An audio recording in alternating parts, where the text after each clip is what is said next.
Hello and welcome. Thanks to everyone for joining for this mini symposium on Julia in astronomy and astrophysics research. We're fortunate to have a series of speakers who each has been involved in using Julia in their research and have some highly cited publications that make use of that. And so we're really excited to be able to hear from them, their perspective on what went well, what opportunities they see for improving things. Some brief logistics. There's a couple of pre-recorded talks coming up first. During those, you can open up Discord using the code you got sent with your JuliaCon registration and ask speakers questions during the talks as they go, and they'll be there to be able to provide text feedback during the talk. For questions about either the panel discussion at the end, the live speakers, or ones you just think about it later, you'll be able to ask those on Pigeonhole. There's a link in the banner, and most everywhere you can find info about this seminar. And then you can go to ask your questions as you think of them, and you can upvote them. And if there's time during the talk window, we might ask one or two of those then. And if not, we'll be able to use those to help see the panel discussion sessions at the end. Alrighty. I guess our first speaker is Maurizio Tomasi. He's going to be talking about some of the work they've been doing to use Julia as part of a simulation pipeline. And I'll pull up that talk now. Hi. In this short talk, I will describe how my team used Julia to build a simulation pipeline for LSP Strip, a microwave observatory. I am an associate professor at Università degli Studi di Milano and work in the field of observations of a cosmic microwave background.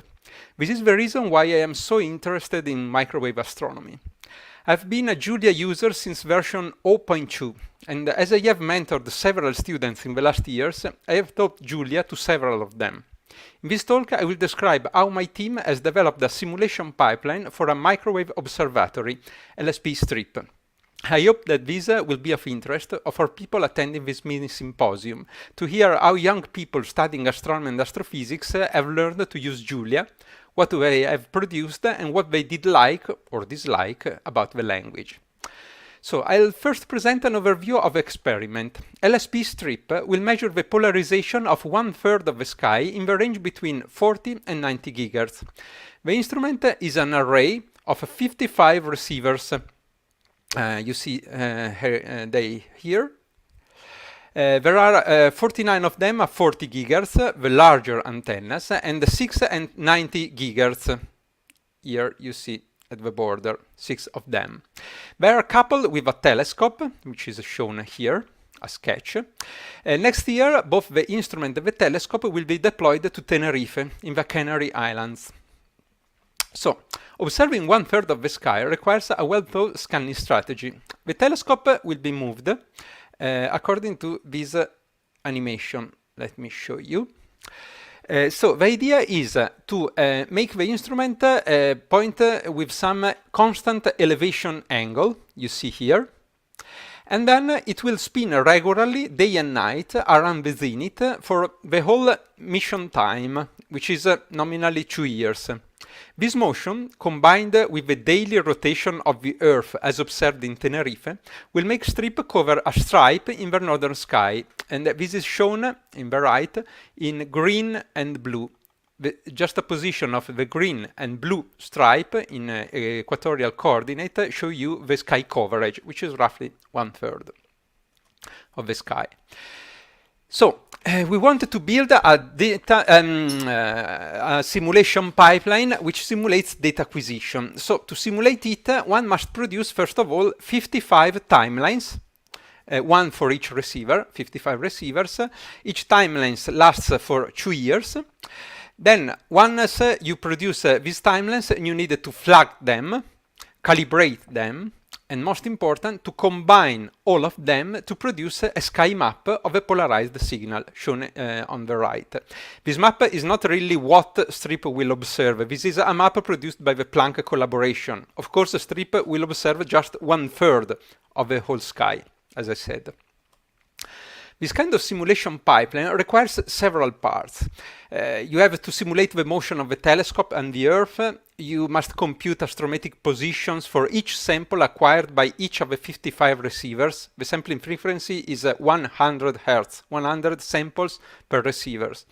You have to simulate the noise, to pixelize the sky sphere, and to run the map maker, which is the task that converts timelines into a sky map.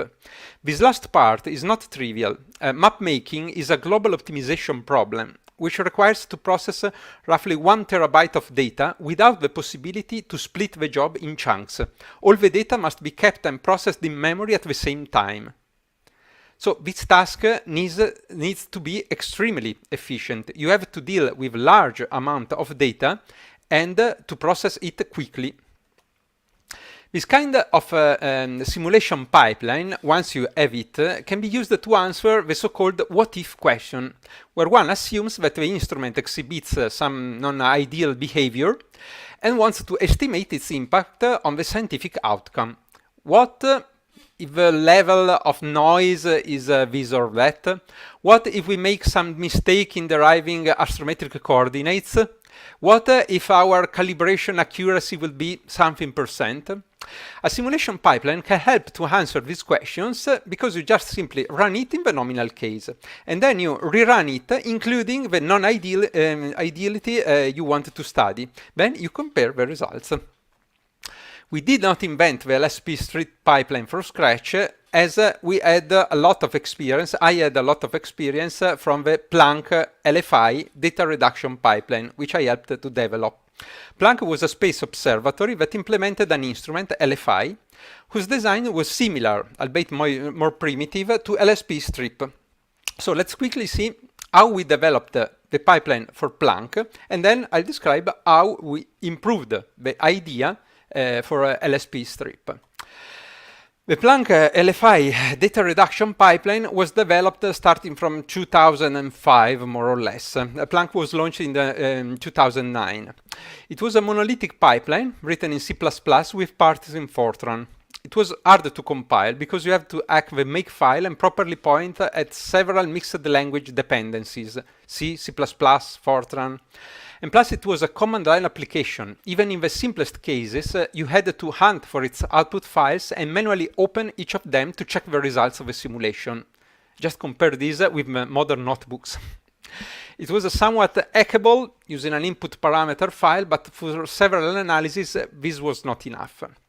If we wanted to turn on or off some reduction algorithms, more often than not, we had either to copy the main program into a new C++ file and comment and uncomment parts, or play with the preprocessor to turn on or off parts of the code, and then compile this copy as a separate program.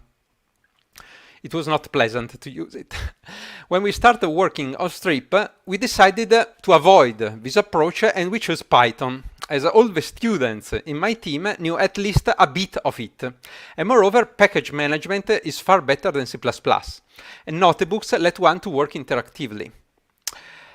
However, after we started implementing stuff in Python, we found that my students found it hard to build performant code, because if you have to know the tools you are using, so the internals of NumPy, how it differs from Python lists, how you use Numba, the syntax used by Cython, and so on. So at the end, we implement the most performance critical part in Fortran, using F2Py to glue them together with the Python part. However, this was not a good solution, because several members of the team disliked the approach, because now they had to learn Fortran, and the tools needed to bridge the two languages. And moreover, 0 versus 1 indexing for arrays caused a lot of headaches. So in February 2018, we decided to restart from scratch and rewrote everything in Julia 0.6. The first thing I had to settle out was a proper usage of Julia's package manager, because I wanted the pipeline to be implemented as a library rather than a monolithic code. So, how did my students answer to this stimulus I gave them. First of all, they, with my amazement, they were productive in little time, despite a few shortcomings in the documentation that I'll describe later. Probably the most beloved feature, they loved it from the very first instant, is the ability to use Unicode symbols. Paired with the possibility to avoid the multiplication sign between a number and a variable, this led them to quickly translate mathematical formulae into valid code, and they really loved it.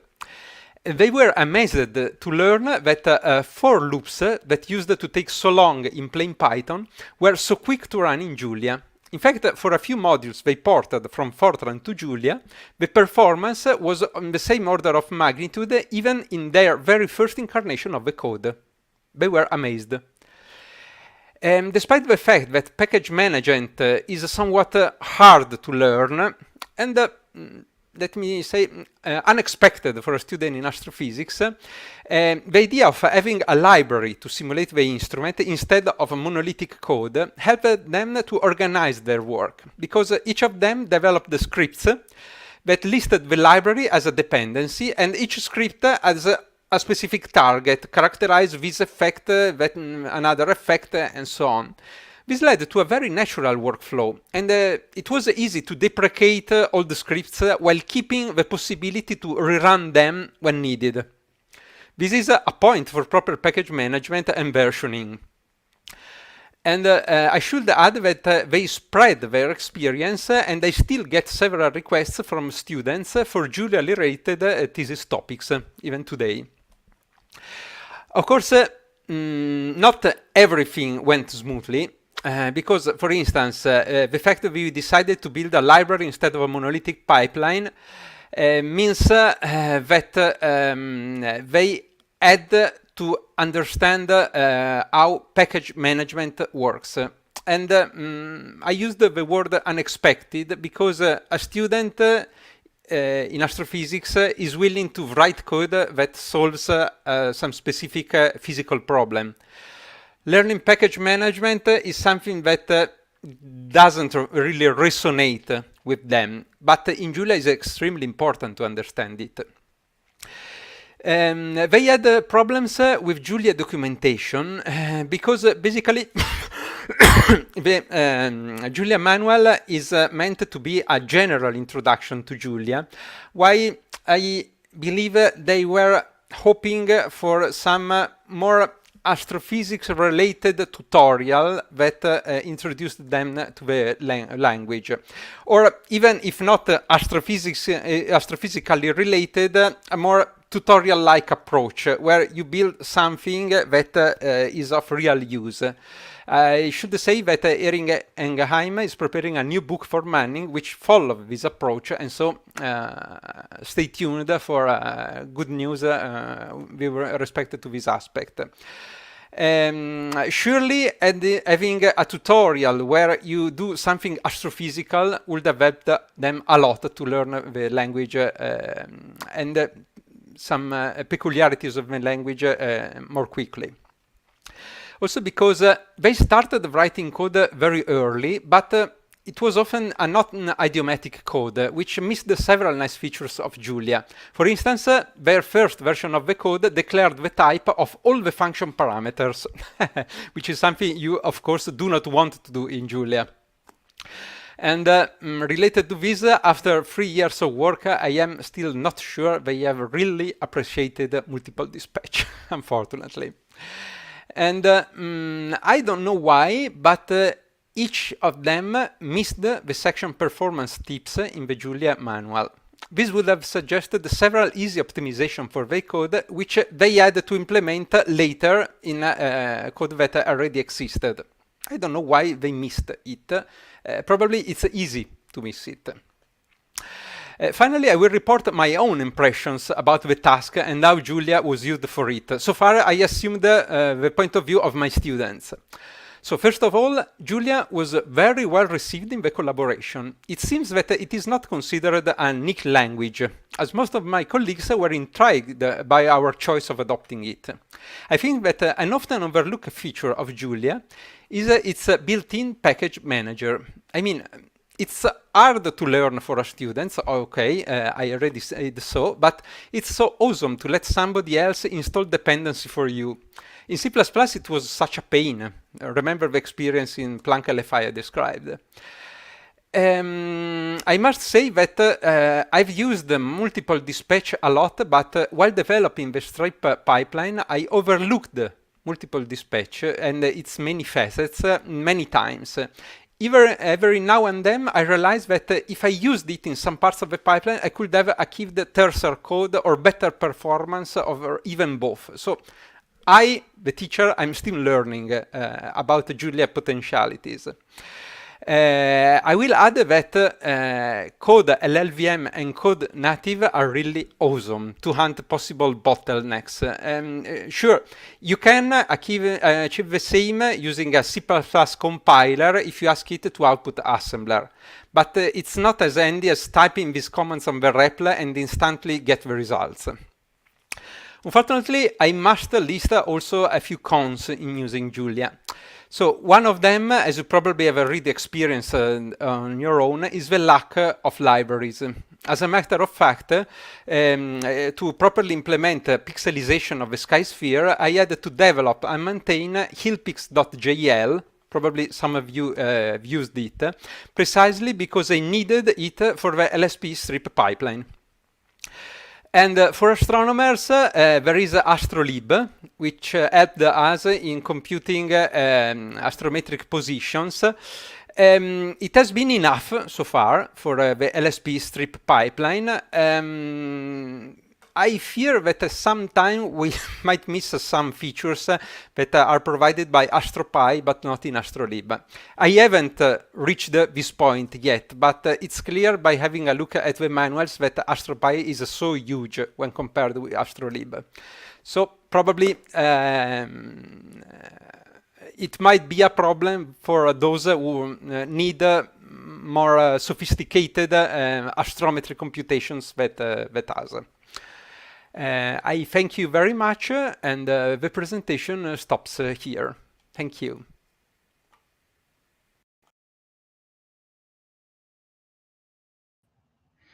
Great. I saw that Maurizio was on, but I don't see his videos. So we had a couple of, there we go, questions from the Discord. Are there any that you'd like to highlight and address quickly? Sorry? Were there any questions from the Discord that I saw you were answering some in text as we went, but were there any that you would like to highlight for the full group? I was still in the process of reading all of them. There was a question about using memory mapped files from you, Eric, I believe. We didn't test it. Probably it would have helped in simplifying the code, but we didn't have the need to save memory because, as I wrote on Discord, we are lucky enough to have a HPC cluster with enough memory for our runs. Great. Okay, well, I think the policies were supposed to only be talking about the current talk on Discord. So if people want to move some of that to private discussions or follow up, and also you can move some of them to Pigeonhole if you want to discuss them more as part of the discussion at the end. Okay. So thank you very much. Our next speaker is Christian Gilbertson. They're a graduate student here at Penn State working in my own group, and we're very happy to have him describe some of the work they've been doing. Hi, I'm Christian. I use they, them pronouns, and I work with Eric Ford, our mini-symposium organizer at Penn State, on writing software to make it easier to find exoplanets by jointly modeling stellar and telluric variability in extremely precise radial velocity spectra. I wanted to lead with addressing some of the goals of the symposium, first being how Julia enhances my science.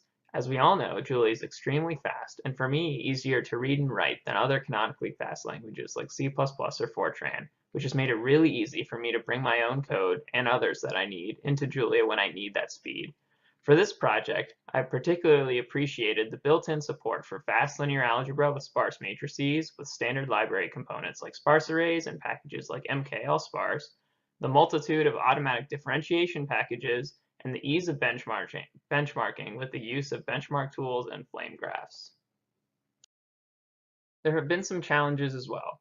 The ecosystem around Julia is still developing, with packages being rapidly built and depreciated, and when I do find existing packages, I often have to do some tweaking to get them to do exactly what I want. It is also sometimes a struggle to convince other people to use Julia. I had a friend at a conference come up to me and be like, "Oh, hey, I used the method you described in your paper for the project I'm presenting here." And I was like, "Cool. Did you use my Julia package that the whole paper is about?" They said, "No, I don't use Julia. It took a while, but I rewrote what I needed in Python." And this isn't the first time I've heard something like this. And possibly the worst thing of all, I just found out that my IDE has been deprecated, so I'll have to move to VS Code at some point, which is annoying. Okay, so what science am I actually using Julia for? So I care about exoplanets. When stars host orbiting planets, they orbit each other about their shared barycenter. The portion of the stellar motion along our line of sight to the star, in other words, the radial velocity, can be inferred from Doppler shifts that are found in repeated observations of the spectra of the star. These radial velocities, RVs, can be used to indirectly infer the presence of an exoplanet. This method is one of the most successful techniques for the discovery and characterization of exoplanets, and currently the most common way to get planet masses. A significant barrier to this endeavor, however, is the existence of time-variable features in the measured spectra from both telluric absorption and stellar variability.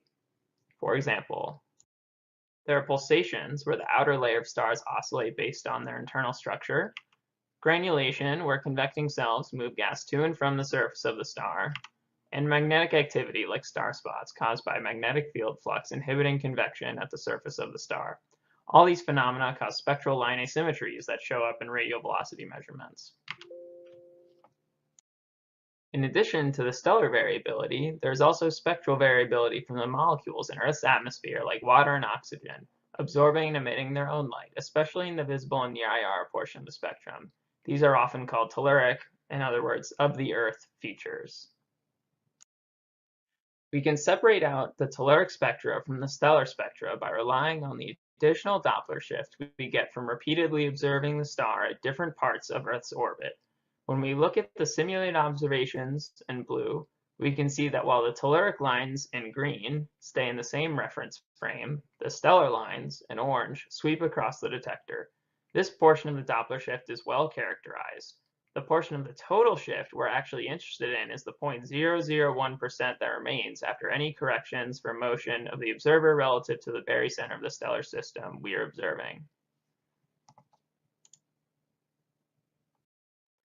So here is the Stellar Spectra Observation Fitting, or SUF for short, model that we are using for what we expect for the spectral flux at each time and wavelength. It has a linear model for the telluric component, which is element-wise multiplied by another linear model for the stellar component, with an additional matrix multiplication, seen here as the LSF matrix part, to deal with the optical effects of the instrument. Because the instrument is not perfectly stable, which you can see in that bottom middle plot with those wavelengths drifting, and the motion of the Earth changes where the stellar lines are, which you can see in that bottom right plot, both models are evaluated at a constant set of wavelengths that are interpolated into the observer's frame of reference at each time. We can perform this interpolation simply and efficiently by multiplying the models by sparse transformation matrices. We also express the wavelength varying instrumental line spread function as sparse transformation matrices. While we could have used banded matrices here, we found that sparse matrices outperformed them in this case, being around twice as fast but double the memory. So we initialize our SUF models using weighted expectation maximization principal component analysis. This ensures that our models focus on the parts of the spectrum that we care about the most. In this toy example, there's a simple Gaussian line that is growing and inverting in the middle of a spectrum where there is high signal to noise, and away from the edges of the spectrum where there is very low signal to noise.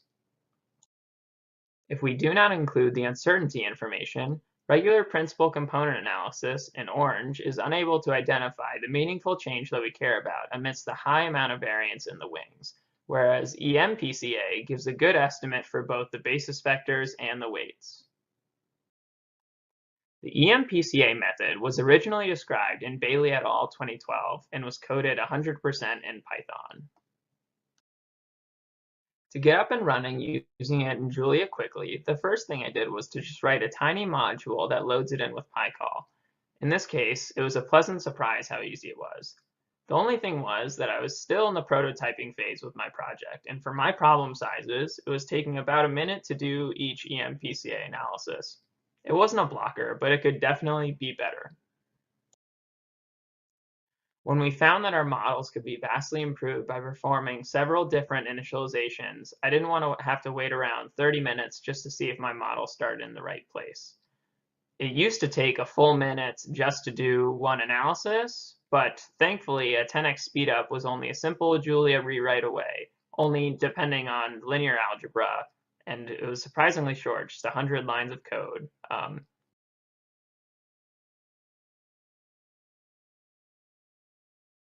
Another aspect of this project that benefited from being in Julia was our Gaussian process regularization scheme. Essentially, we wanted to add a term to our likelihood, as you can see down at the bottom, that ensured that nearby model pixels were correlated to each other, as they physically should be. So for example, this is a model without GP regularization, and this is one with it. As you can see, the high-frequency noise is highly suppressed.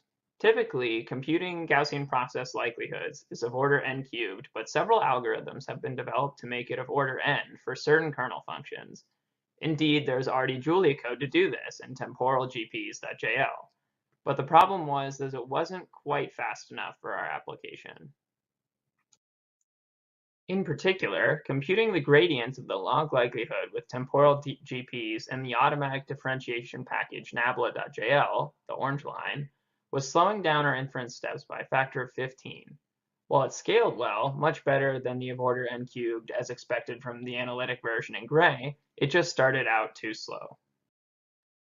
Additionally, it was also not quite calculating the gradients correctly at the very beginning of our time series, as you can see on the very left. To this end, I wrote some custom code that was heavily inspired by the temporal GPs package that is built for taking gradients with respect to the input residuals rather than the hyperparameters. As you can see on the bottom, my code is as fast as temporal GPs for calculating the likelihood in small cases and even faster for some large cases. And with some smart pre-calculation for a given model, the blue line, my method can be up to 100 times faster in this use case. And thankfully calculates the correct gradient throughout the whole time series. A quick note on why we chose Nabla instead of Zygote, like Flux.jl did. Since we are using constant sparse matrices so often, we needed a package that was able to treat them correctly. At the time of testing, we found that Zygote was allocating full dense matrices in place of our sparse one whenever they were encountered, which gave the right results but was incredibly slow. Nabla is able to handle this use case as expected and treats them as constant. Unfortunately, Nabla is being deprecated at some point, as this funny GitHub issue comment shows, so hopefully Zygote can fix this problem before that happens. To end the talk, I just thought I'd quickly showcase what all of this code leads to. For us, it is impressive data-driven models of telluric and stellar spectra that can identify variability in both our atmosphere and the stars. The top portion of the plot shows the telluric and stellar templates, which are constant in time, as well as the basis vectors on the lower portion of the top plots, which control the shape of the time variability. The bottom plots show the magnitude of the time variability for each basis vector at each time. I've also included the air masses of the observations for reference, the first set of blue points in the bottom left plot, and some stellar activity indicators, which are the first 3 sets of weights in the bottom right plot.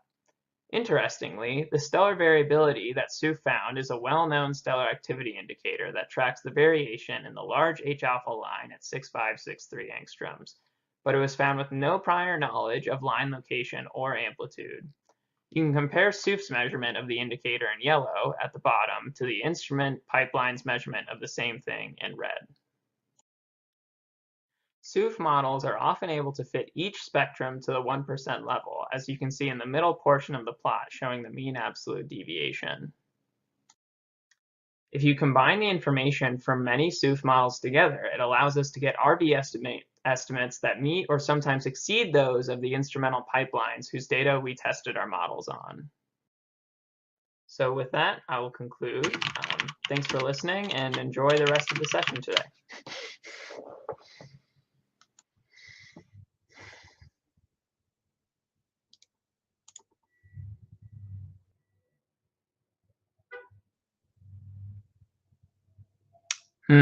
I seem to be live.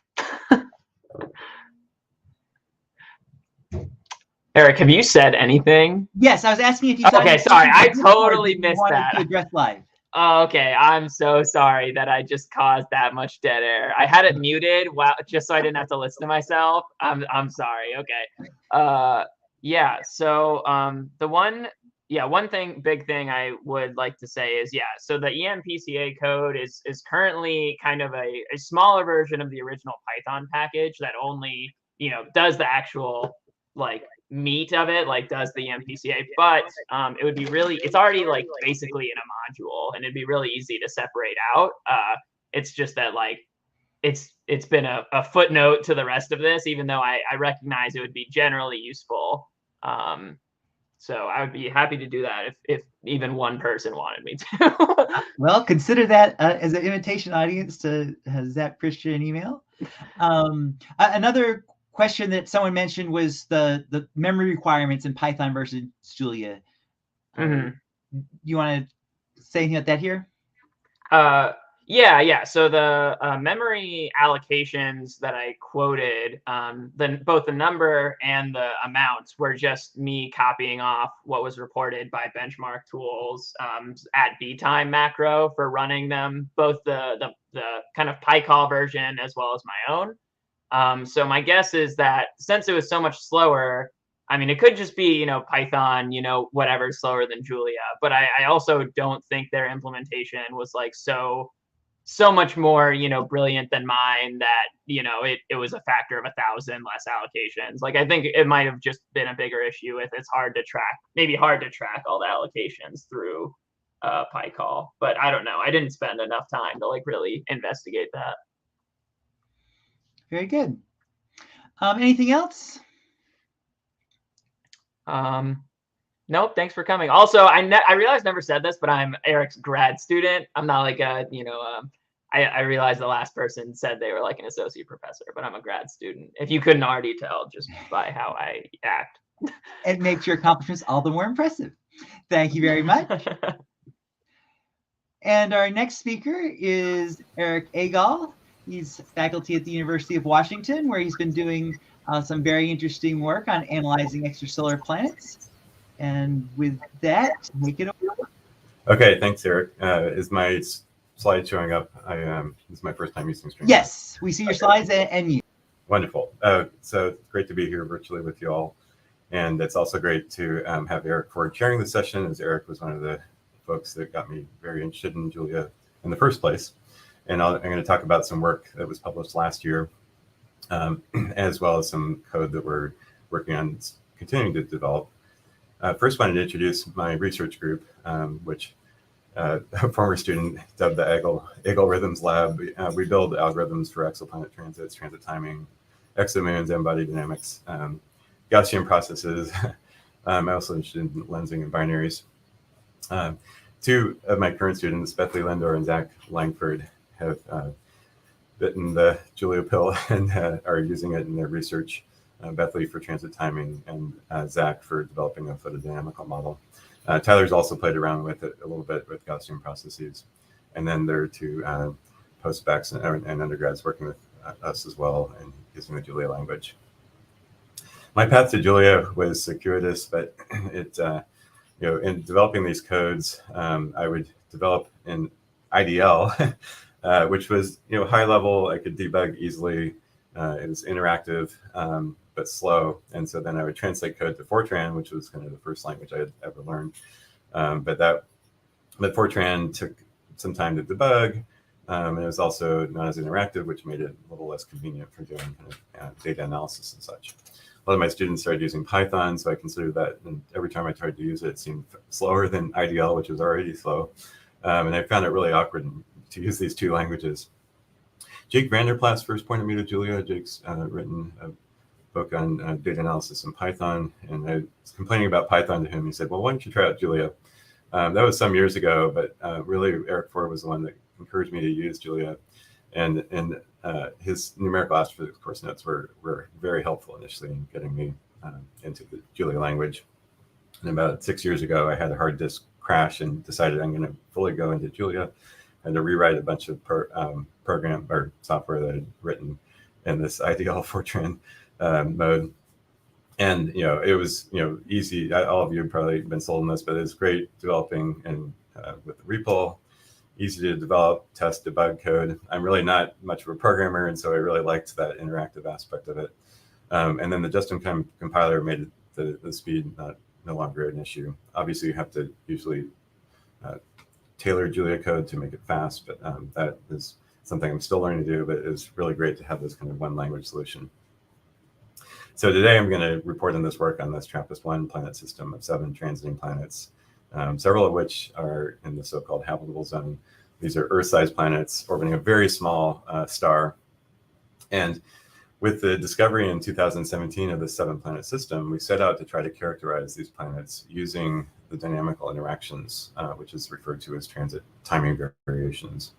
And so we carried out a huge survey with collecting 450 transits over about 4 years with Spitzer was the primary data collector. We also used K2 and ground-based telescopes. And with all these transits, we wanted to look at the dynamical interactions between the planets to try to measure their masses.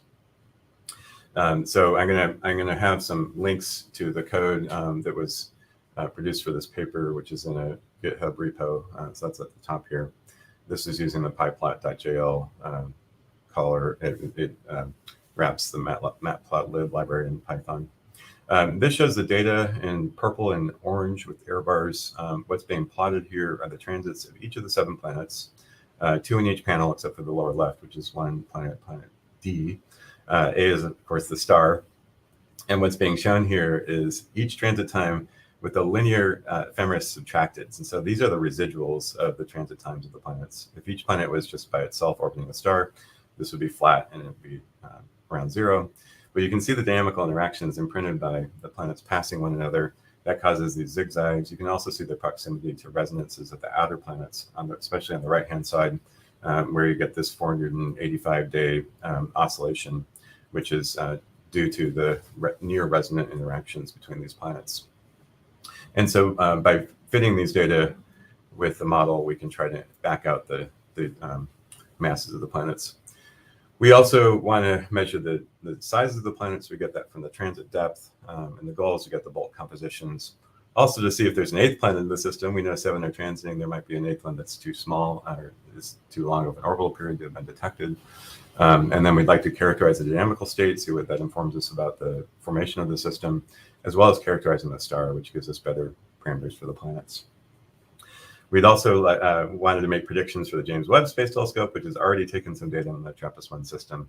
And this is a great opportunity to do some comparisons with the terrestrial planets in our solar system. The challenge of this analysis was the high dimensionality of the problem. So we basically have 5 parameters for each planet. We did a plane parallel dynamical analysis with 7 planets, that's 35 parameters. We also had a distribution of transit timing residuals that seemed to be non-Gaussian. So we used a student's t distribution and parameterized that with 2 parameters. So 37 parameters is a very large number to try to sample, especially for a dynamical model, which is fairly expensive. And so writing this in Julia, the performance aspect was really important. Typically, samplers work well on low dimensions. 10 to 15 dimensions is typical for the affine invariant MCMC, which the EMCEE package by Dan Formacki is really widely used. Nested sampling is, to my understanding, also doesn't scale well with dimensions. And the problem is that random walks like macro chain Monte Carlo are diffusive and takes a long time to explore very high dimensions. This leads to long correlation lengths and slow convergence. And so the cure for this dimensionality is Hamiltonian Markov chain Monte Carlo, which is based upon gradients of your model. My time is short, so I'm going to skip this slide, but I'm happy to share these slides later. But the basic idea of Hamiltonian Markov chain Monte Carlo is you actually double the number of parameters, which is counterintuitive, but you use Hamilton's equations to integrate in energy space, adding in a kinetic energy term, and this allows you to take much larger steps and have a less correlated Markov chain. To implement this, though, requires gradients, and so we needed to develop an n-body model which provided accurate gradients of the transit times with respect to the initial conditions. And so we developed n-body gradient.jl in Julia. This was a translation of a C++ code by David Hernandez. And it does similar things to the rebound package, which is much more sophisticated and has many more algorithms. But n-body gradient, it was the first time a code was developed to take the derivatives of transit times with respect to the initial conditions of the n-body integration. Now, the gradients then allow you to improve your optimization of the problem, find the maximum likelihood, but it also allowed the computation of the Hessian and then enabled this Hamiltonian Markov chain Monte Carlo. So with this code written in Julia, we were able to sample this 37-dimensional problem much more quickly, I would expect, than if we had tried it with EMC. I did have a co-author who reproduced this analysis using a GPU-based code and using a parallel method similar to affine invariant, but it did not seem to converge as well and used much more computer time, but it didn't do a direct comparison to that. In the process of developing this project, we did use the automatic differentiation aspects of Julia for some of the simpler functions, which was really helpful. And the total calculation took 256 CPU days on the cluster. But from that, we got 6,400 effective samples for this very high dimensional problem. So the HMC aspect seemed to work. What I really liked in developing this was the multiple dispatch, allowing to check if the formulas that we were writing were correct and how accurate the results were. Multiple dispatch was great for this. So in computing the analytic gradients, we wanted to check, are these gradients, which are fairly complicated formulas, are they correct, and do we implement them correctly? And so we used multiple dispatch to calculate the model in big float and do a finite difference derivative and then check that against our analytic derivatives. And this made debugging and finding errors in the code much more quick and allowed me to develop the code fairly quickly. So the ease of calling code at different precisions is phenomenal in Julia. This also involves just-in-time compilation and parametric types. So this aspect of Julia was really great. The other aspects of Julia that I really liked in this project is the fact that it's reproducible and open source, so I could share my code on GitHub. It seemed to play well with other languages. I use Matplotlib quite a bit for making plots. I really like the readability of Julia. It's something my students really like, and it's already mentioned.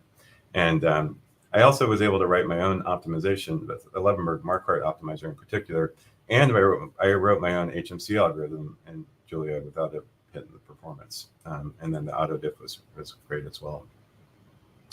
We actually combined this with a previous package I've written in Julia called Limdark.jl for calculating transit light curves. And Julia was also critical in getting high accuracy to machine precision, double precision.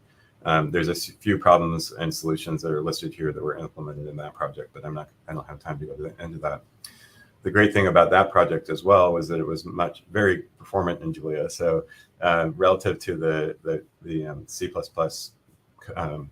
code written by Laura Kryberg called Batman, which is widely used, we had about a factor of 2 times speed up. And then compared to another code that included derivatives, because Limdark.jl also has the gradients, it was also faster by about a factor of 3. We also found great speed comparisons with other codes, which are shown in this plot in the paper. And so from this, we got derivatives of the transits with respect to the different model parameters. And then we're able to compute a photodynamical model for the TRAPPIST-1 system. And from this, derive very accurate radius ratios of the planets to the star, as well as the density of the star, which is really diagnosed by the duration of each transit. This river plot shows in each row a single transit of these planets. This is just a model, not the data. And you can see the dynamical interactions from the times moving back and forth relative to a linear fit, which is what the 0 point is in this.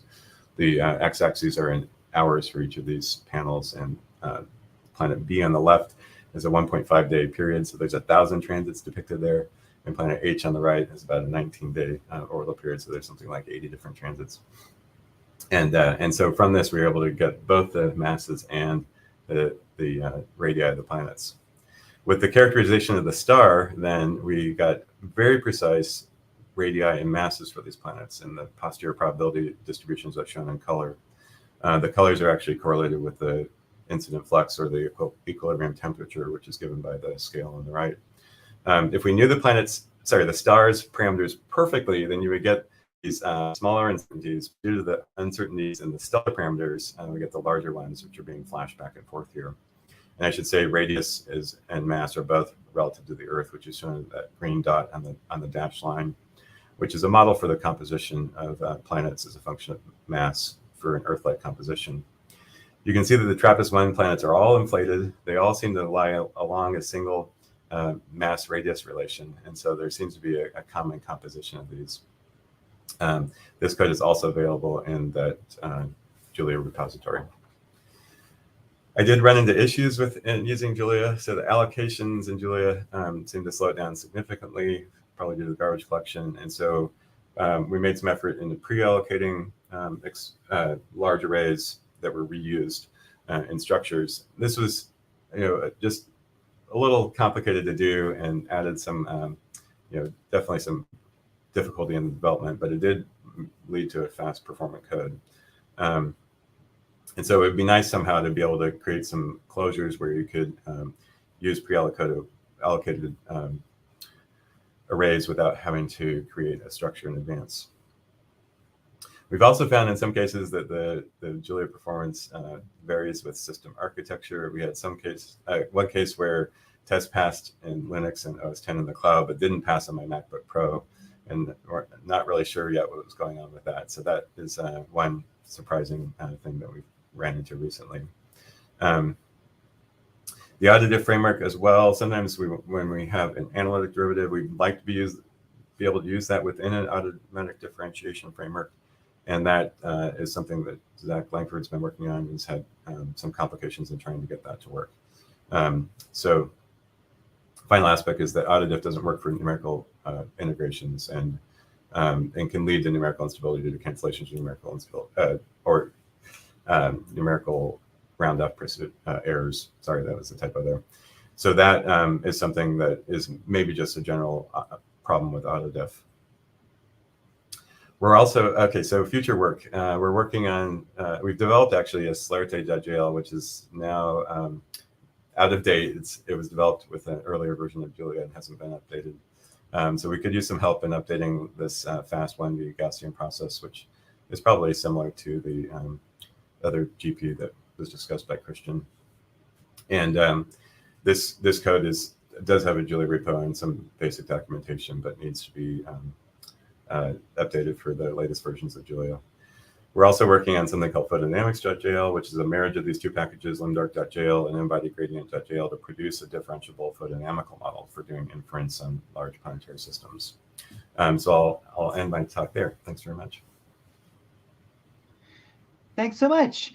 I should have reminded people that for these live talks, we're submitting questions via Pigeonhole, and we have just a couple of minutes if there's anything that comes in.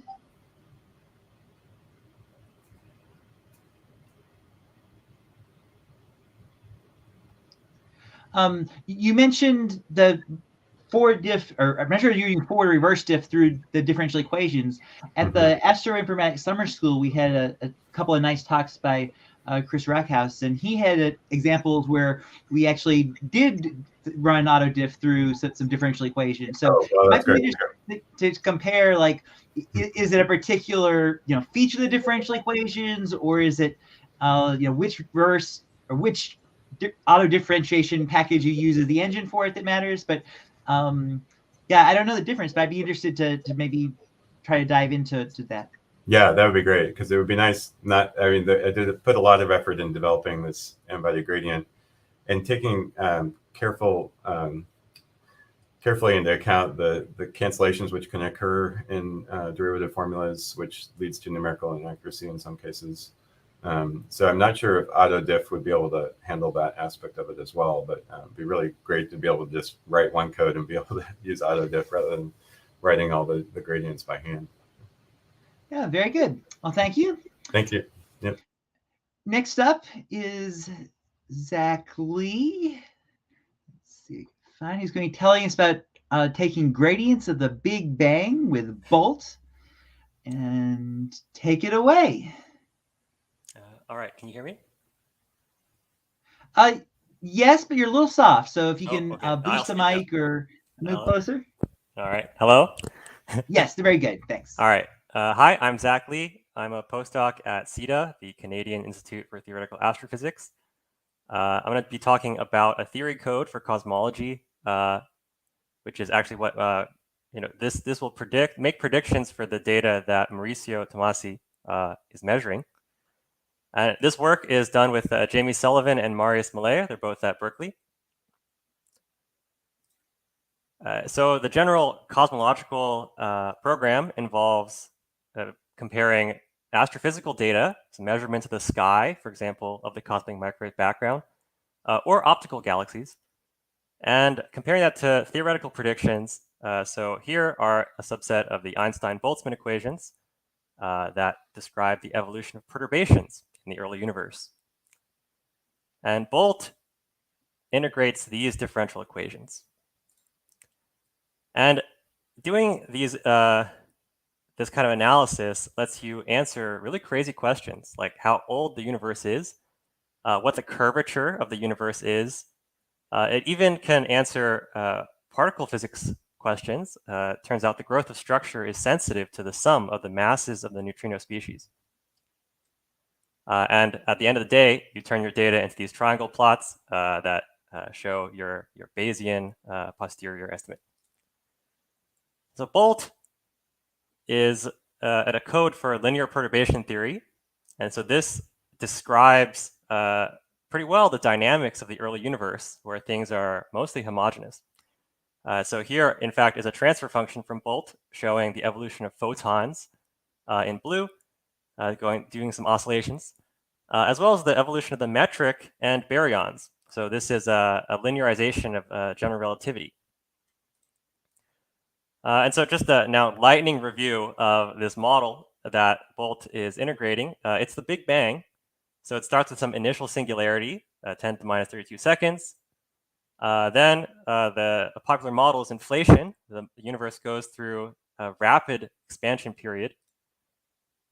And then things are very hot, so particles begin to form during nucleosynthesis. You get elements. And then things begin to cool.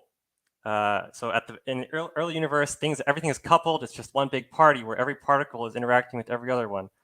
But soon, different components start to go off on their own. And in particular, there's a special moment at the surface of last scattering where the photons finally leave the matter. And then they just keep streaming on until the present. Then there's sort of a quiet period during the dark ages where not much happens. And then we get to the exciting stuff. Stars and galaxies form. Eventually, 13.8 billion years later, we get to galaxies like the Milky Way, where we live. So Bolt simulates the evolution of the universe basically in this panel to the left. That is where linear theory describes perturbations well. And the smoking gun for this model has been the observation of the cosmic microwave background. So here's Penzias and Wilson. And we get just progressively better data of this cosmic microwave background. So here are 3 satellite experiments that have shown these anisotrophies. And one of the key statistics of cosmology has been the power spectrum of these anisotrophies. So here is the 2-point function measured by Planck of the CMB temperature. power spectrum. And this power spectrum is very sensitive to the physics of our universe. So for example, is our universe flat or is it open or closed? Well, you can tell based on the positions of the peaks of the CMB. Similarly, the CMB gives really good evidence for dark matter. So the relative heights of the peaks basically tells you about the oscillations that happen in the early universe and sort of require some component that makes deep potential wells. And that's what Bolt computes is observables like the CMB power spectrum. That is predictions of the linear theory. So in black is a prediction by Bolt of the CMB power spectrum in temperature. And so Bolt is the first differentiable Boltzmann code. It also computes the gradient with respect to cosmological parameters. And so another observable of the linear theory is the linear matter power spectrum. So this goes into the large scale structure. And so here is a matter power spectrum from Bolt, as well as the gradient with respect to parameters. So how does Julia play into this? So the important thing here is AD. Bolt is using forward diff to obtain gradients. And this would be pretty hard to achieve in any other language because it is pretty complicated, the control flow. So modern Boltzmann solvers have various, they don't just integrate the Einstein-Boltzmann equations. They have to apply various approximations at various times. Also, you have these fitting functions and various other interpolators to make it fast. And so it's not so easy to just write the ODE system. So really looking forward to these next generation AD systems here. Also, the core problem here is solving ODEs. These are not chaotic ODEs. That's just linear perturbation theory. So in this case, differentialequations.jl is probably the best ODE suite of any language. It has just a vast array of methods, and they're all, well, many of them are differentiable. And in particular, this problem is very well suited to implicit ODE solvers. The physics of the early universe, there's a long epoch where the photons and the baryonic matter are very tightly coupled because the baryons are ionized and the photons just scatter off of them. And that makes for a very stiff ODE system. So people work on various approximations to make this solution, this system integrable. But you can use a stiff solver. And these have historically not been very efficient for the problem because you want to estimate the Jacobian that is associated with the ODE. So using automatic differentiation actually on the system of equations, you can estimate very accurately this Jacobian, and this makes implicit solvers significantly more efficient. And the ultimate goal here is, as Eric was describing, to sample better. You know, the state of the art in cosmology is basically Metropolis Hastings. It's the sampler used in, I would say, most Bayesian studies. And we'd like to use Hamiltonian Monte Carlo to do more parameters and faster convergence, and also for model exploration, using gradients to optimize. I would say there's a caveat here, which is that for the standard lambda CDM cosmology, it's very hard to beat Metropolis Hastings. That's because people typically sample over only a few parameters, and the model has been very well established over the last few decades, so the proposal density associated with Metropolis Hastings is very well determined. So I think this is a common story for Julia, where it's hard to beat the existing C+ Python implementation for the standard theory. But for new models, Bolt is very, very good. Also, we have this vision of using Julia's composability. So the vision here is concise, composable extensions to the standard model, and more mixing of different ideas about the universe. So instead of everybody forking one central repository, people can just write very concise packages that explore new ideas about our universe. Also, Julia's package management is really good. It's such a pain to get other people's code running, and it's just so different in the Julia world. It's really a breath of fresh air. Another great thing about Julia, as past speakers have discussed, is the strong correspondence between the code you write and the science. So the dynamical system here involves interactions between the geometric as well as different components of the universe. And on our right is some lines from Bolt. This is basically identical to the equations in the seminal Ma and Birchinger, for example. So this makes exploring theory very luxurious. And finally, Bolt runs on GPU. So we want to sample faster, and we're solving a harder problem because now we're keeping track of all these gradients. And so we're also working on developing integration on GPUs. So these perturbations came from a GPU. All right, so now some Julia gripes. We really want reverse mode because the problem is typically phrased as a likelihood problem, where you take a bunch of different inputs and you end up with one likelihood. So in principle, reverse mode AD should be much more efficient. But as perhaps others have encountered, Julia's automatic differentiation can at times be not very automatic. It's also hard to write efficient differentiable code if you don't mutate.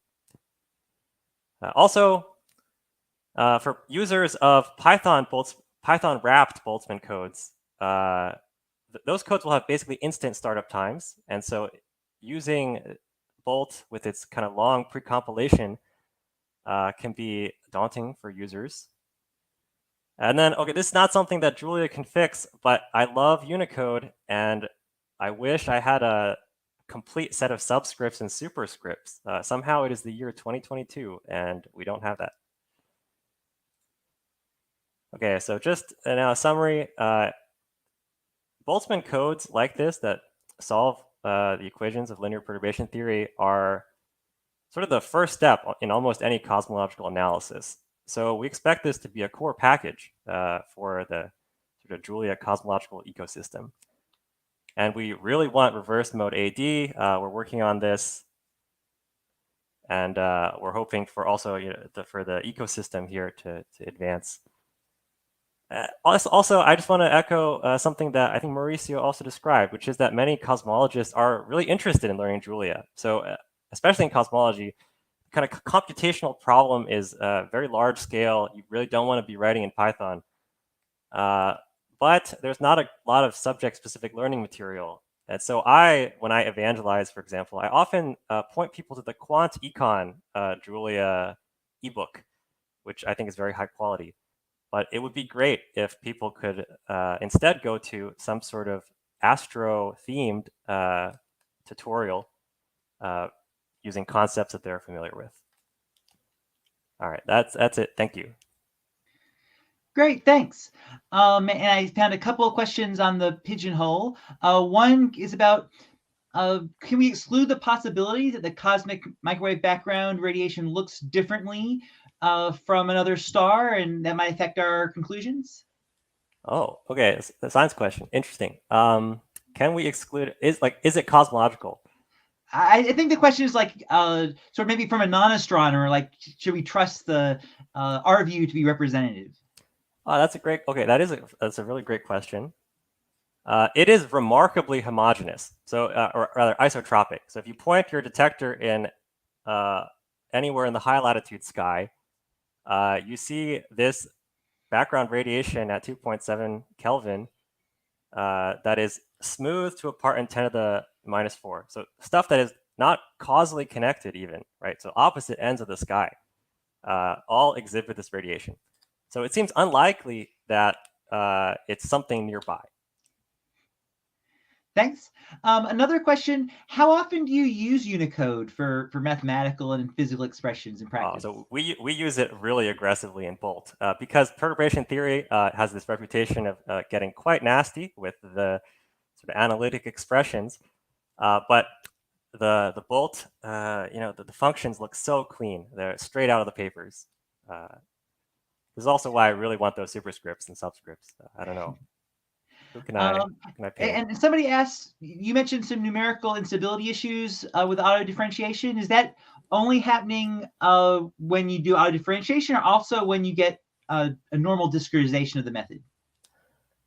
So I didn't mention this. Oh, maybe the question just came in, but I bet that was for Eric Agol. Right. Well, I'll push that back to him in the panel. Sorry. But so that's a good question about Bolt. So why does Bolt not exhibit instabilities for AD? This is because linear perturbation theory is not a chaotic system. We think that the evolution of the universe, these perturbations, they behave very nicely, at least for the initial part. And another question about how the development times of your code compared to previously used languages. Right. I think in this case, the development times are faster for writing the standard numerical implementations, but one has to then spend time on these new things like getting AD to work or running things on GPUs, and so that does take time. One thing I like is that kind of my first implementation may not be, optimal, but it's normally pretty good, right? And yes, getting the last factor of 2 or making with AD is sometimes can be challenging. It's not nearly the same gap as in other high-level languages. Oh yeah, absolutely. I love that. You can basically write out some math, and then also you don't have to optimize everything, right? So many parts of a code can be slow because they're not run that much. But our slow might actually be faster if it were written some other way. And then someone asked, or actually I asked, you mentioned how there's sort of this mentality thing, one gigantic like AstroPy that does everything, and someone has to maintain centrally things. And in Julia, there's a tendency in the software development community to use more smaller focus packages that then compose with each other to work well. Do you think that that's really limited to computer science sort of software type stuff, or should we as domain scientists also be thinking about migrating towards more focus packages to build for each other? Wait, so could you clarify, are you suggesting we build more centralized big packages? No, I'm saying that's sort of our tradition, right? So a small number of big central packages, but Julia sort of has this other mentality, at least for the low level or the more basic functionality of having smaller focus packages. I'm sort of asking, should we be thinking of going that way as well? Or do you see it as being different whether you're doing a domain-specific problem versus a very generic type tool? Right. Yeah, I'm very opposed to this kind of mega project. I think it can be very hard to work with. And also, we're scientists. We're trying to do new things. So combining different blocks is way more exciting than making some small increment to some mega repo. Yeah, I think that'd be great if we could make a little progress in that direction. And then the last one, I'm curious if for Bolt you tried Zygote outside with enzyme VJPs. It looked like the code snippet you showed was fully non-allocating with mutation and would avoid the Julia runtime. 100%. Okay, that is what I want. So I've read those papers, and it seems like that would be the optimal set of AD tools. And also, I mean, those papers show it's like order of magnitude faster than some of the other things. So we're using these implicit solvers where there's a bunch of BLAS calls to do this Newton iteration. And so I think the last time we took a look, Enzyme wasn't quite ready. But I mean, that package has been rapidly developing. So I think it's about time that we try it again. Well, the question came from Chris Rakakis, and I suspect he's pretty actively involved in that. So maybe you can follow up to help either figure out if it's ready or maybe get help with any remaining issues. Well, thank you very much. That was a great talk, and thanks for all the questions from the audience as well. Next up, we have Marius Millea, who's going to be telling us. Is that the right slide? No, the other one. Oh, sorry. I see. That's the live demo one. Yes, we'll Here we there. go. About high dimensional inference on the CMB. Take it away. Okay. Well, hi everyone. My name is Marius Millea. I am a research scientist at UC Berkeley and Davis. And I will tell you about how we are doing high dimensional inference from the cosmic microwave background that Zack just talked about on GPU with autodiff and all the stuff we're doing. So outline of this talk, I'm going to first tell you about the scientific problem that we're trying to solve. And then I will just get into a live demo of the main package that is implementing all of this called cmbLensing.jl. And I'll sort of throughout give some commentary, praise, and constructive criticism of Julia. And this talk is it's both aimed at actually cosmologists that maybe would use this and want to kind of see it, but also just at Julia people that, are interested in how we're using this technology that's been developed. So hopefully there's a little bit for everyone in here. So I work with data from the South Pole Telescope and the BICEP instrument. These are telescopes. They're exactly where you think they are based on the name. And they are measuring the cosmic microwave background, which are the microwaves given off by the Big Bang. And we use this to try to understand dark matter, dark energy, the properties of the Big Bang. You may be wondering why put telescopes in such a weird location. It turns out that the South Pole is like one of the best places to observe microwaves for two reasons. So one is that it's a desert, despite all the snow. So there's very little water vapor in the atmosphere. This is great for observing microwaves because it makes the atmosphere transparent to them. You'll be familiar with this if you ever forgot to put water in your ramen noodles and you put it in your kitchen microwave and it didn't really work. That's because they just went right through the cup. And also it's nighttime for 6 months out of the year. So that has its own challenges, but the advantages are that it makes the observing environment extremely stable.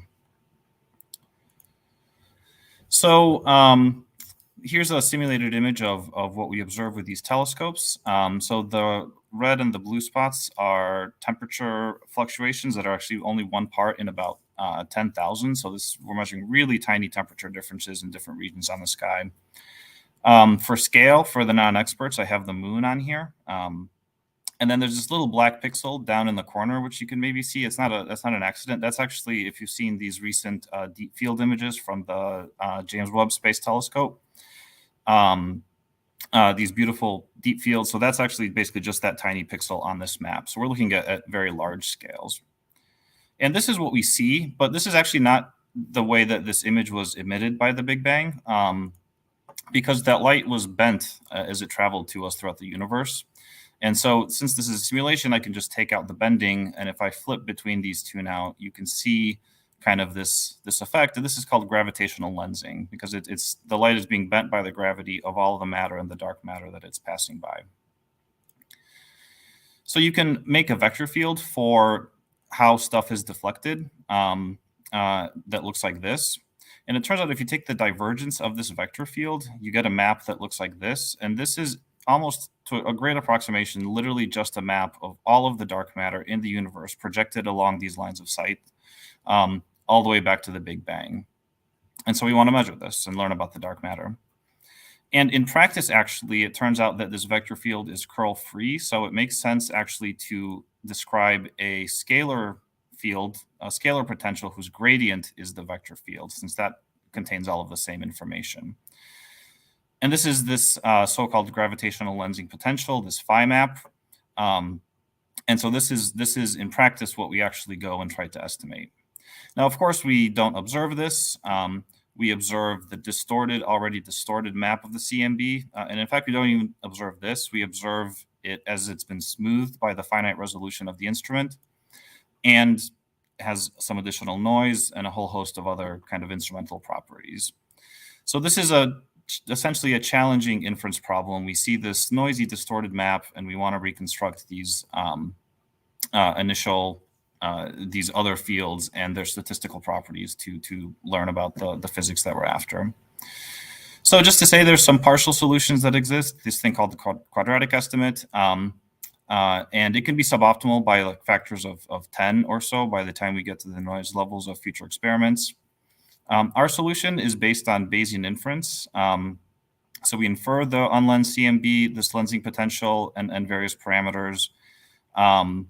So this is not essentially recoding something that already existed, but in a better way. This is actually kind of a new novel solution that that really only exists for now in Julia.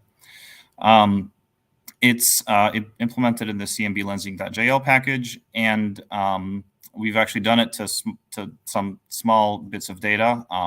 You can see just a plot here where we're using Hamiltonian Monte Carlo sampling, so you can see some sampled dots there and some ellipses, and you know the details of this aren't important for this talk, but we can do it, and it's been done to real data. So now I want to switch over to the live demo of the talk.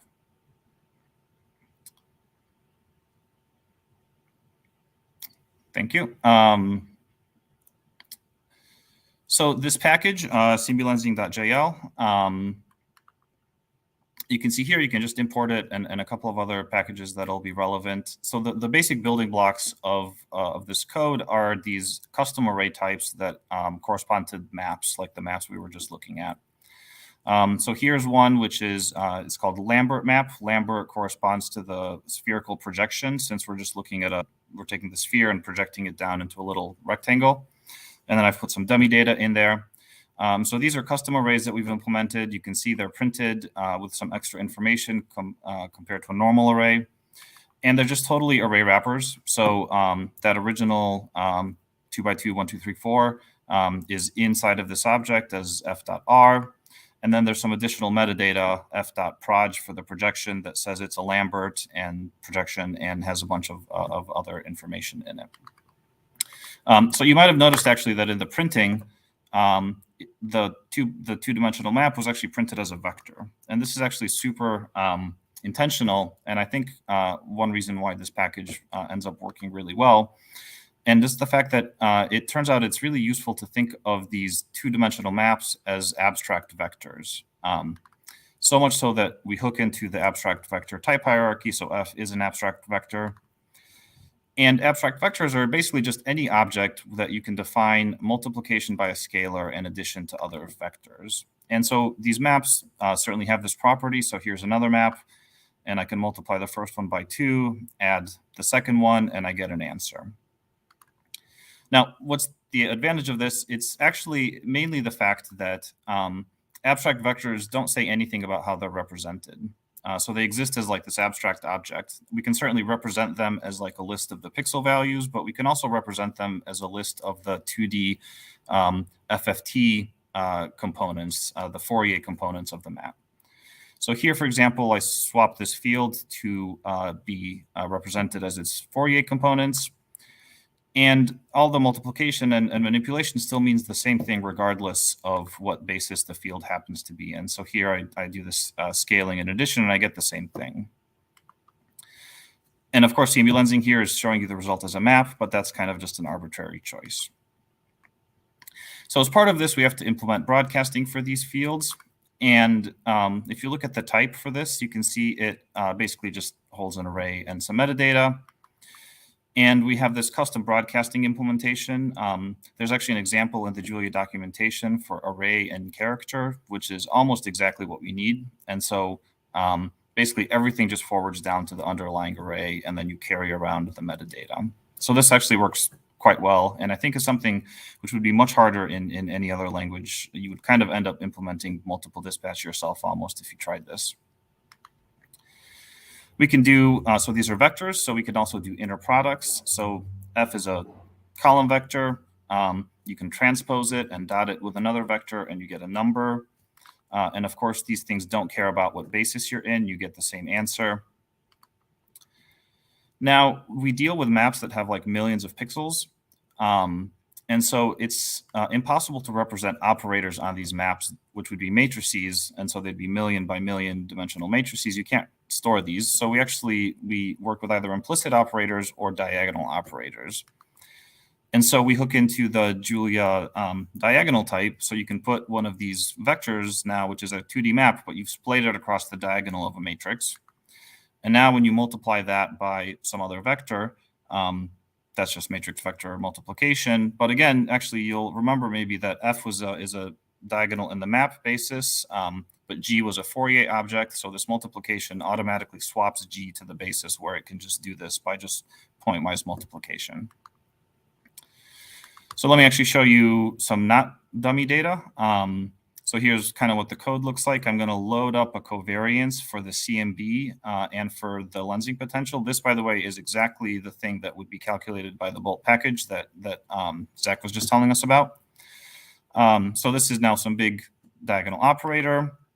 And if I multiply the square root of this times some white noise, I essentially get simulated maps of the CMB and of phi. So now these look like what I was showing in the first few slides.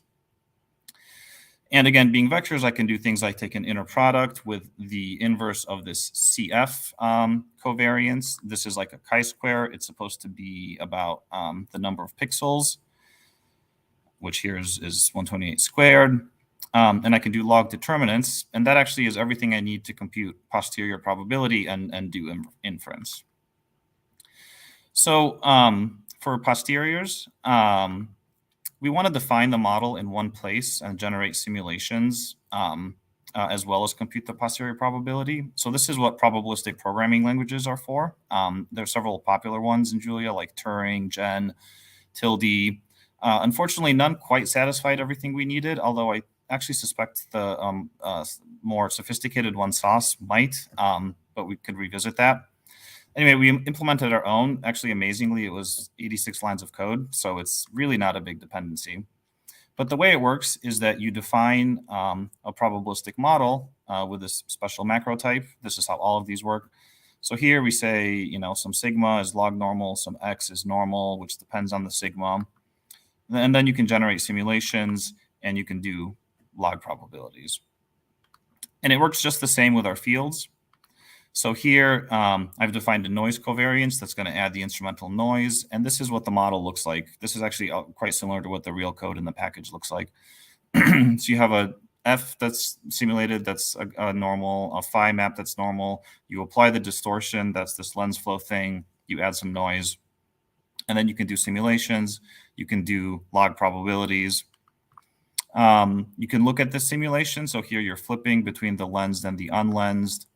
And here plotting the unlensed, the phi map, and then finally the noisy data. Autodiff, so this is crucial for inference in this high dimensions. We use Zygote for reverse mode differentiation because we have gradient with respect to like 1 million parameters of a single value, which is the log probability. So Zygote, if you've never used it, it's just doing chain rule through your code. So here's it is as an example on some simple things. And it also works on some more complicated things like taking the log probability of our problem. So here it's doing a gradient at the simulation truth. And you can actually see that if you multiply by the right parameters, you can see that this gradient already gives you an estimate of this phi map. So things are kind of generally working. But I will highlight one thing, which was that this was kind of a pretty massive undertaking. And it required really understanding a lot of the internals of AutoDiff. And as a quick example why, before wrapping up, I just want to show you the thing we run into all the time here. And so say that you implement your own new type, which is like your own identity type. It's going to be an abstract matrix. And all you need is to multiply this by some vector. So you define this, its identity, so it just gives you back the vector. You make one, you multiply, it works great. Now you stick it into AutoDiff. So say that you want to do the gradient with respect to that vector, and you're going to get an error that looks something like this. And if you dig through this, this stack trace, you'll see that it's basically failing at a point where it actually wants the transpose, the adjoint of that identity type, which you never defined because you didn't need it. But it turns out these automatic differentiation rules need it, and that's the error. So, even though I didn't need it for my forward code, I need to implement the transpose for my backward code. But actually, if the package had just taken a gradient through the code that I wrote, it would have worked.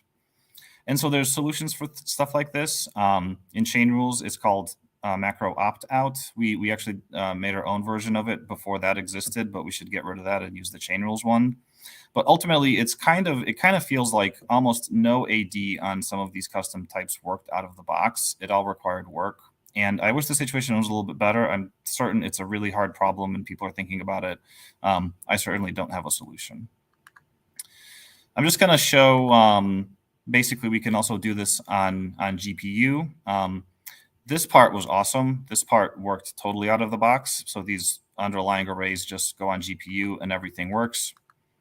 And I'm going to, in the interest of time, skip over this part where I show the inference and just go to my conclusion. So the CMB-lensing.jl package, it's providing a unique solution that can provide constraints that are 10 times better than state of the art, at least once we get to the noise levels of experiments in the coming few years.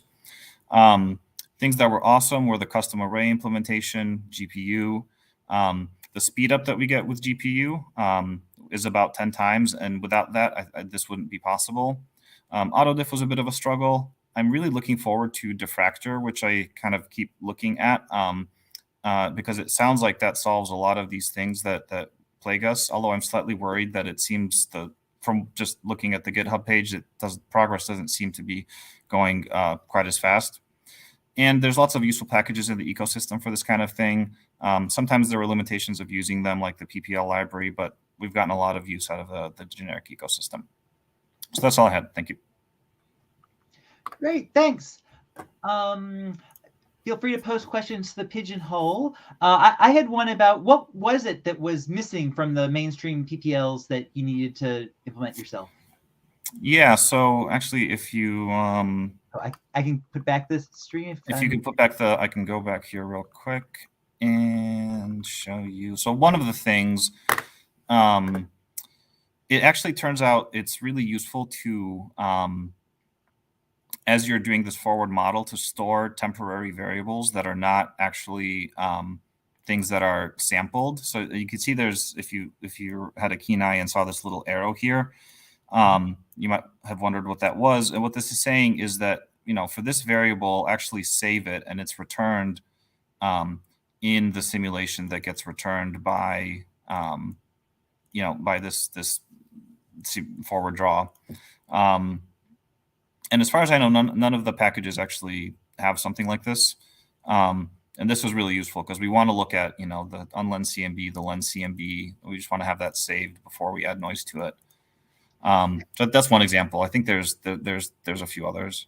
It might be worth asking. I believe in Turing, there's a way to save the outputs along, but it might be that you have an option of either doing nothing or everything, and maybe I'm not sure if you can customize. Like I want to save F bar, but not a lot of other intermediates. But I know I've gotten at one point Turing to save lots of output. So okay, we should look into that. Yeah, I would like to get use as much of these other packages as possible. Sometimes it's a choice between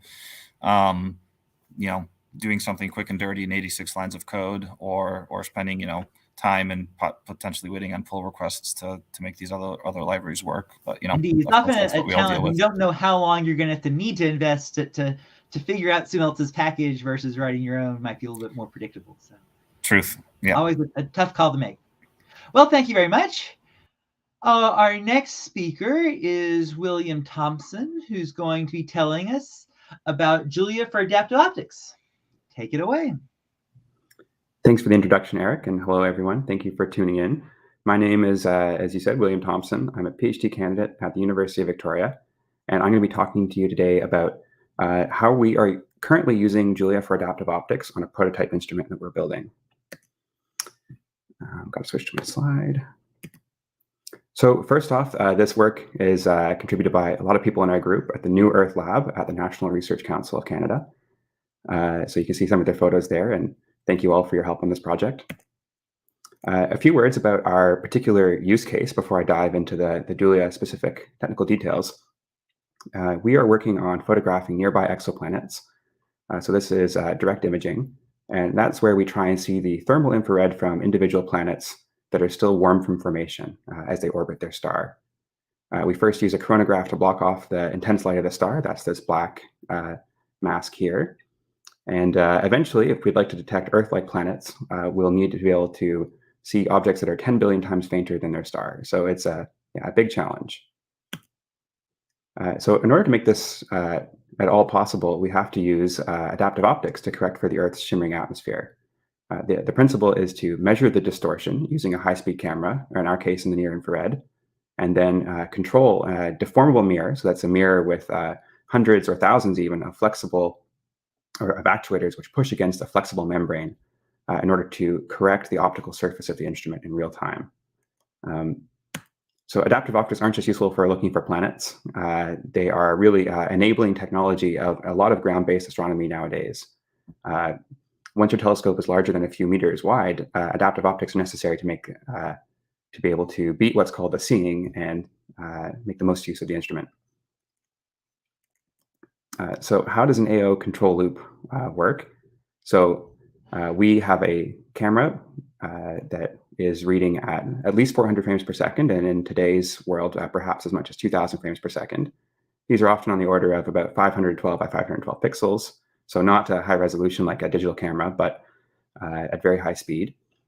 And then in the simplest case, you just take that image and multiply it by a matrix that you've pre-computed, and then you send the results of that matrix vector multiply back to the DM. So that sounds really straightforward.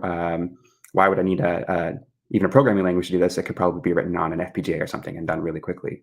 AO today on real systems is a lot more complicated than that. Often we integrate multiple wavefront sensors, so that's cameras with their associated optics. There could be 3 to 6 different sensors or even more. Telescopes and adaptive optic systems have thousands of degrees of freedom. We have lots of different loop speeds interacting with each other. Parallel updates of some of these matrices. People work on predictive control, so using the past behavior of the system to anticipate what the turbulent atmosphere is going to do a few moments later. We want to be able to stream telemetry, etc. There's a lot of complexity here. So unfortunately, adaptive optics, which is really hitting the two-language problem. So these are very complex systems, and we have to prototype and learn as we go. But unfortunately, a big impediment to doing that is that we have to write it in a slow language first so that researchers can be productive and try things out, and then has to be written entirely from scratch by an expert team of C++ experts to achieve the high speeds and low latency needed to run it on Sky. So the current state of affairs is that people often write loops in the lab. They test out a small part of the problem, and they write code to perform those calculations in MATLAB or Python or often LabVIEW, actually. And then a team of experts comes in and starts from scratch. They actually don't even typically share code. Often they'll just write diagrams and communicate those to each other, which isn't terribly efficient. So in our experience, Julia is not quite yet fully able to solve this two-language problem, but it can bridge the gap. We can run multiple consistent 200 to 600 frame per second loops in order to experiment in the lab and for on-sky tests. So we might not be able to make something 1,000% robust in order to run the facility class AO system of the next big telescope, but we can make it so that researchers can be productive in testing out their ideas and algorithms. So how does our Julia architecture for AO system work? So we've written something which is a trait-based component system. So each type can be a device, it can be a loop or procedure, or a couple of the two. So it can be a device that has an associated real-time loop with it. These components are instantiated from a dictionary, which is loaded from a config file. So everything is configuration driven. There's a real-time GUI, which runs a separate render loop. This is built using this great package called DIR-IM-GUI and the associated Julia wrapper. And the GUI render loop calls draw on each component at around 60 frames per second. There's a TOML configuration file that is used to connect the components and stores the current state of the system. And it's all integrated with Revise so that we can hot reload the code and work on the algorithm while the loop is running even. So here is a recorded demo. I'm not brave enough to try doing a live demonstration of our control system working in our lab.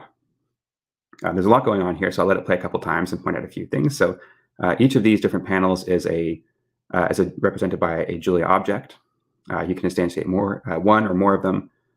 And then a draw is called each object in order to display it on the screen. In parallel to this, several of these are running real-time control loops at 200 frames per second.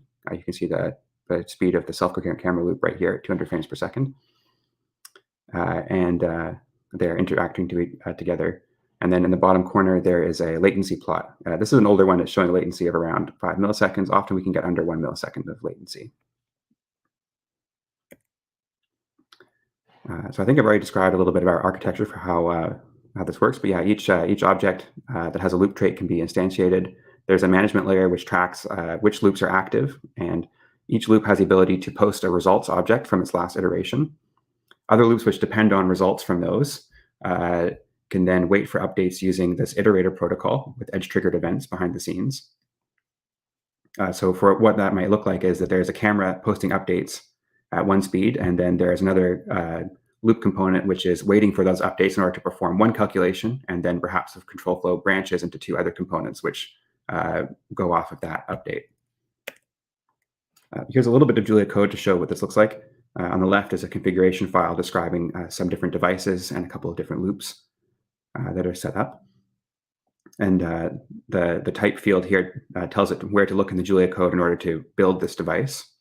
The Julia code itself is not too complicated. Whenever you want to create a new device or a loop, you create a struct to represent the type.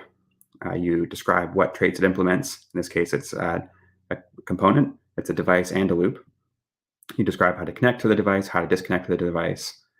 There's a method to write out the current status of the device. So when we write a file that's been recorded, we want to be able to dump the current status of all the different sensors. And then there's a run loop function, which you have to, or method, which you have to define. You can wait for updates from previous loops, and then you can post results from your own. So a few limitations that we are hitting. I think this has been a common thread of the day. One is that Spawn can launch tasks onto the GUI thread. So you can have your live GUI get bogged down trying to run real-time computations because you started a new loop. Thankfully, this is now fixed on master and should hopefully get into 1.9. There is now an option to keep a separate thread pool for interactive threads, which we can keep our main sort of survey or supervisory layer on. Another limitation, which has been something we bumped into, is that threaded callbacks from device drivers. So Julia function pointers, we write a function, we say, what do we want to do whenever there's a new frame from the camera?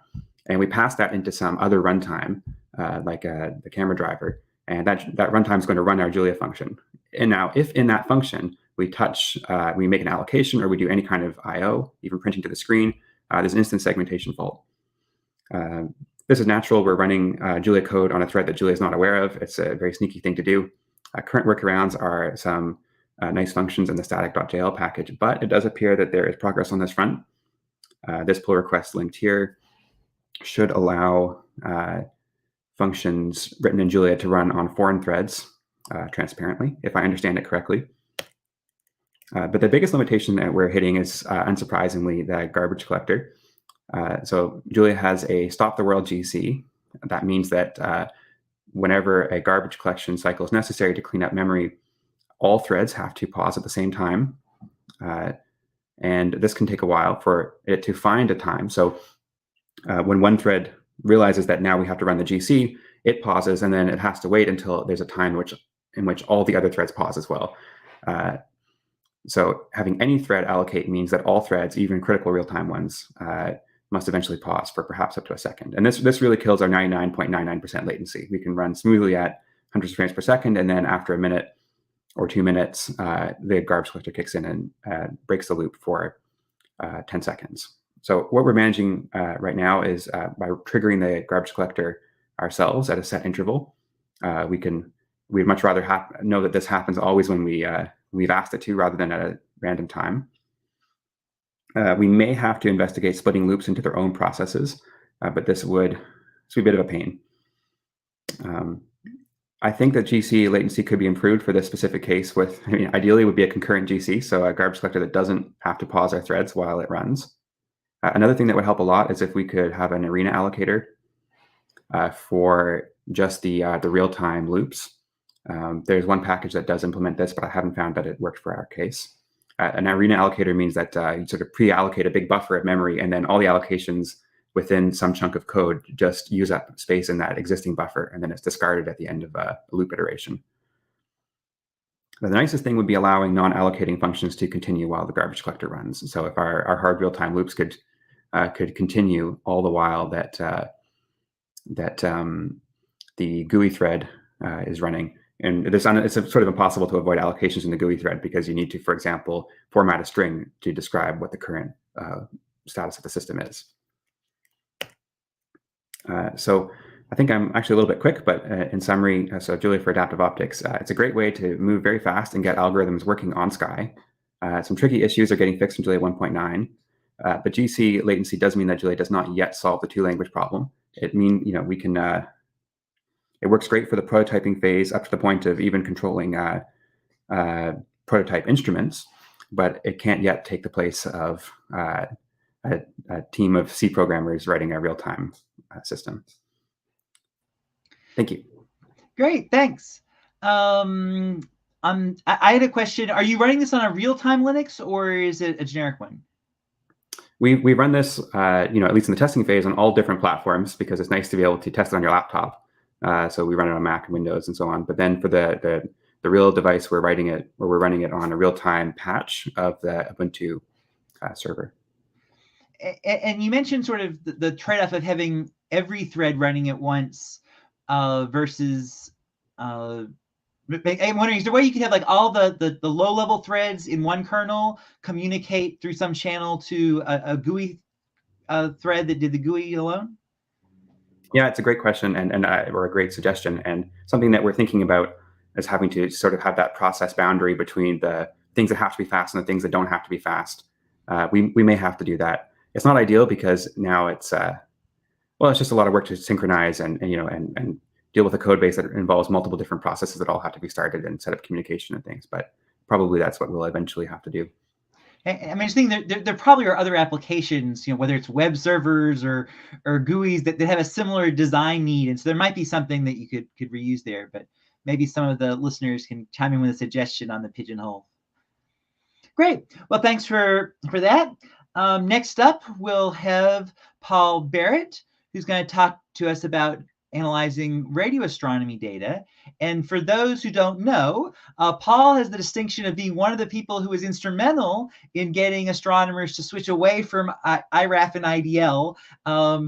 Unfortunately, it was a few decades ago, and so it was to Python, which now some of us are sort of in the middle of trying to navigate the next transition. So I think he'll be a great person to ask some questions about in the panel for ideas of how we can make that next transition.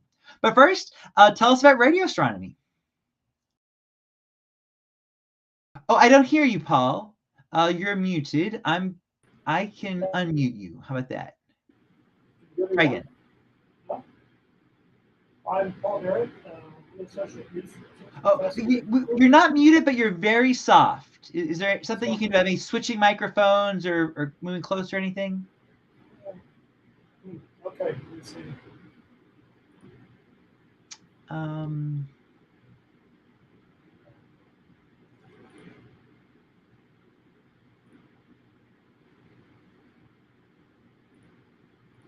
Gonna try again? How's that? Excellent, thanks. All right. Wrong microphone. Sorry about that. To start over again, I'm Paul Barrett, an associate research professor at the George Washington University. Current interest now is radio astronomy. So my talk is back to basics in analyzing radio astronomy data. Let's see if I can.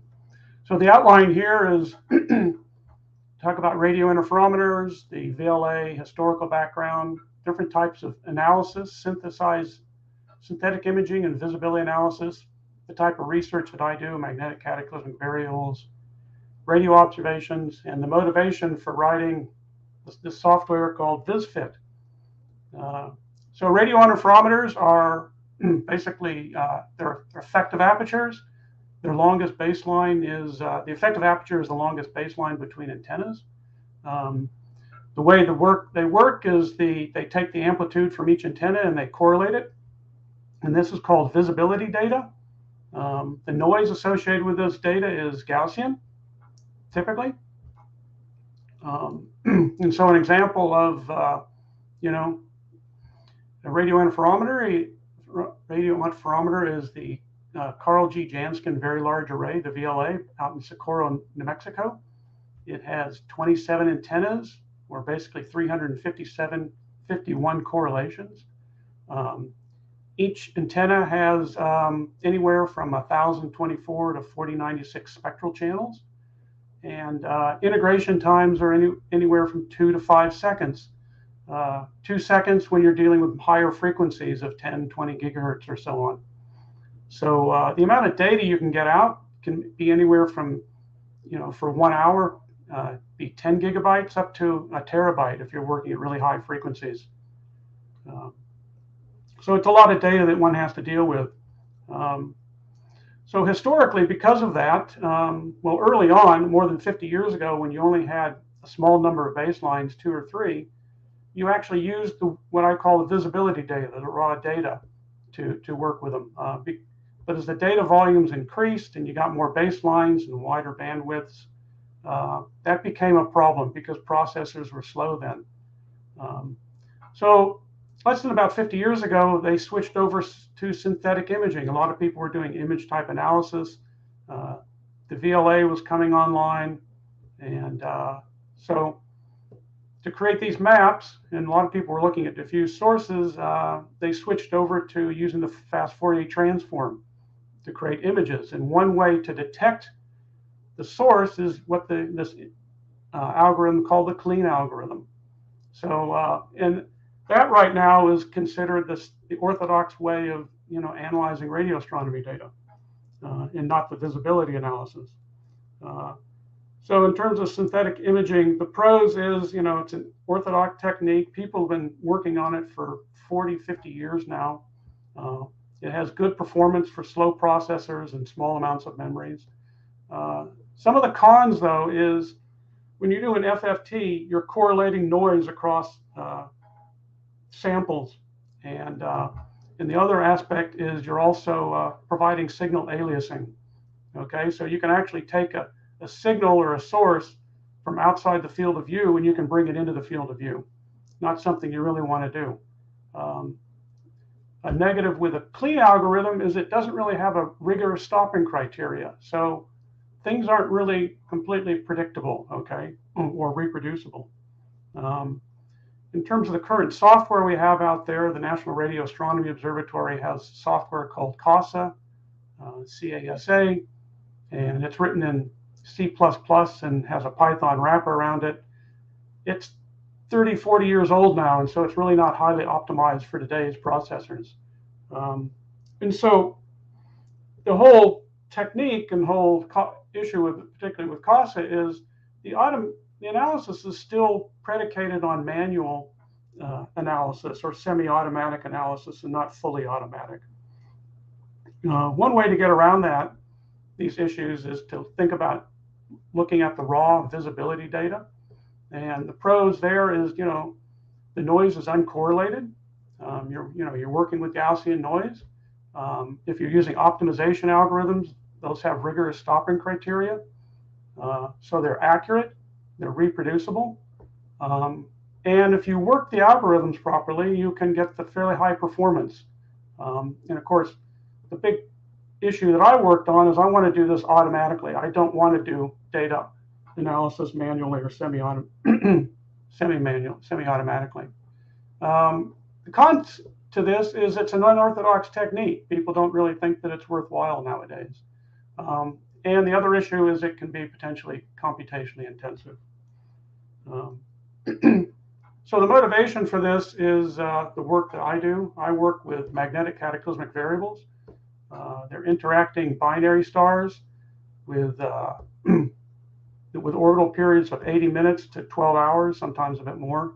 The primary component's a white dwarf with a mass of 0.6 to 1.2 solar masses. And the white dwarf has a strong magnetic field, anywhere from 10 to 240 megagauss. Its companion is a late type star of 0.15 to 0.5 solar masses. And since the orbital periods are so short, the companion has Roche-Loeb overflow and basically provides matter, or basically the white dwarf accretes matter from the companion star. And the magnetic field is so strong that instead of an accretion disk forming, which is usually what happens, you get an accretion column. And there's an example, an artist's rendition of what a magnetic cataclysmic variable might look like.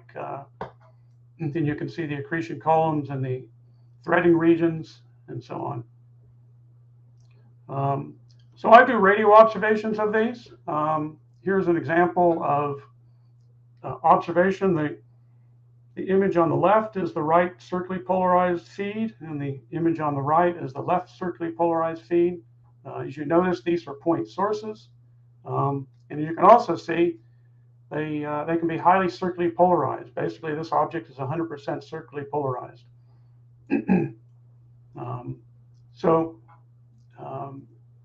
The other aspect of these sources is they're highly variable. Flux density, they can change their flux densities by more than 10 times. So all of these issues come down to, I don't really need to do imaging. What I need to do is photospectropolarimetry. I need to do time series analysis of spectroscopic and polarimetric data. And so I'm working with the Stokes parameters. I is the intensity, Q, U are linear polarizations, orthogonal polarizations. V is a circular polarization, or more accurately, I work with the R channel, RR, and LL channel, the left and right circularly polarized channels. So there's a picture here. It's not a time series analysis. It's actually a spectrum. And what you see is that the blue the blue samples or blue periods are actually the left circular polarization, and the red ones are the right circular polarization. You can see that the spectrum varies, not consistently, kind of randomly, and it's pretty much 100% circularly polarized. So the motivation for writing VisFits is that currently now I have probably over 100 terabytes of data that I need to go through. I've got a large volume of data, and the current software analysis is just too slow. I believe it can be done faster. It can be automated.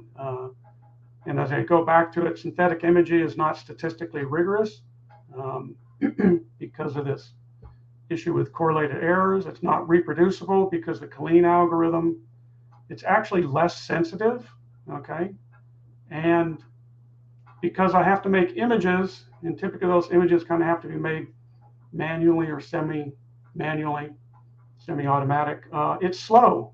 It will take me 2 to 3 days to generate tens to 100 images, which I need to do. So I need to come up with something that's a little more efficient, automated, and visibility analysis is the approach I've taken.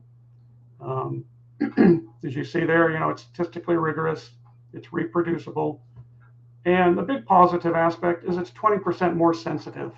And that's a big key because a lot of my sources are 4 and 5 sigma type detections, right on the limit. So if I get a 5 sigma detection, out of a visibility analysis, in the synthetic image, it's a 4 sigma. It becomes marginal. But if I can make it 5 sigma, then I can say that I'm fairly certain there's a source there. So I went back and I looked at what was out there. This slide might be a bit difficult to see, but there's about 7 or 8 different applications out there that one can use to do visibility fitting. And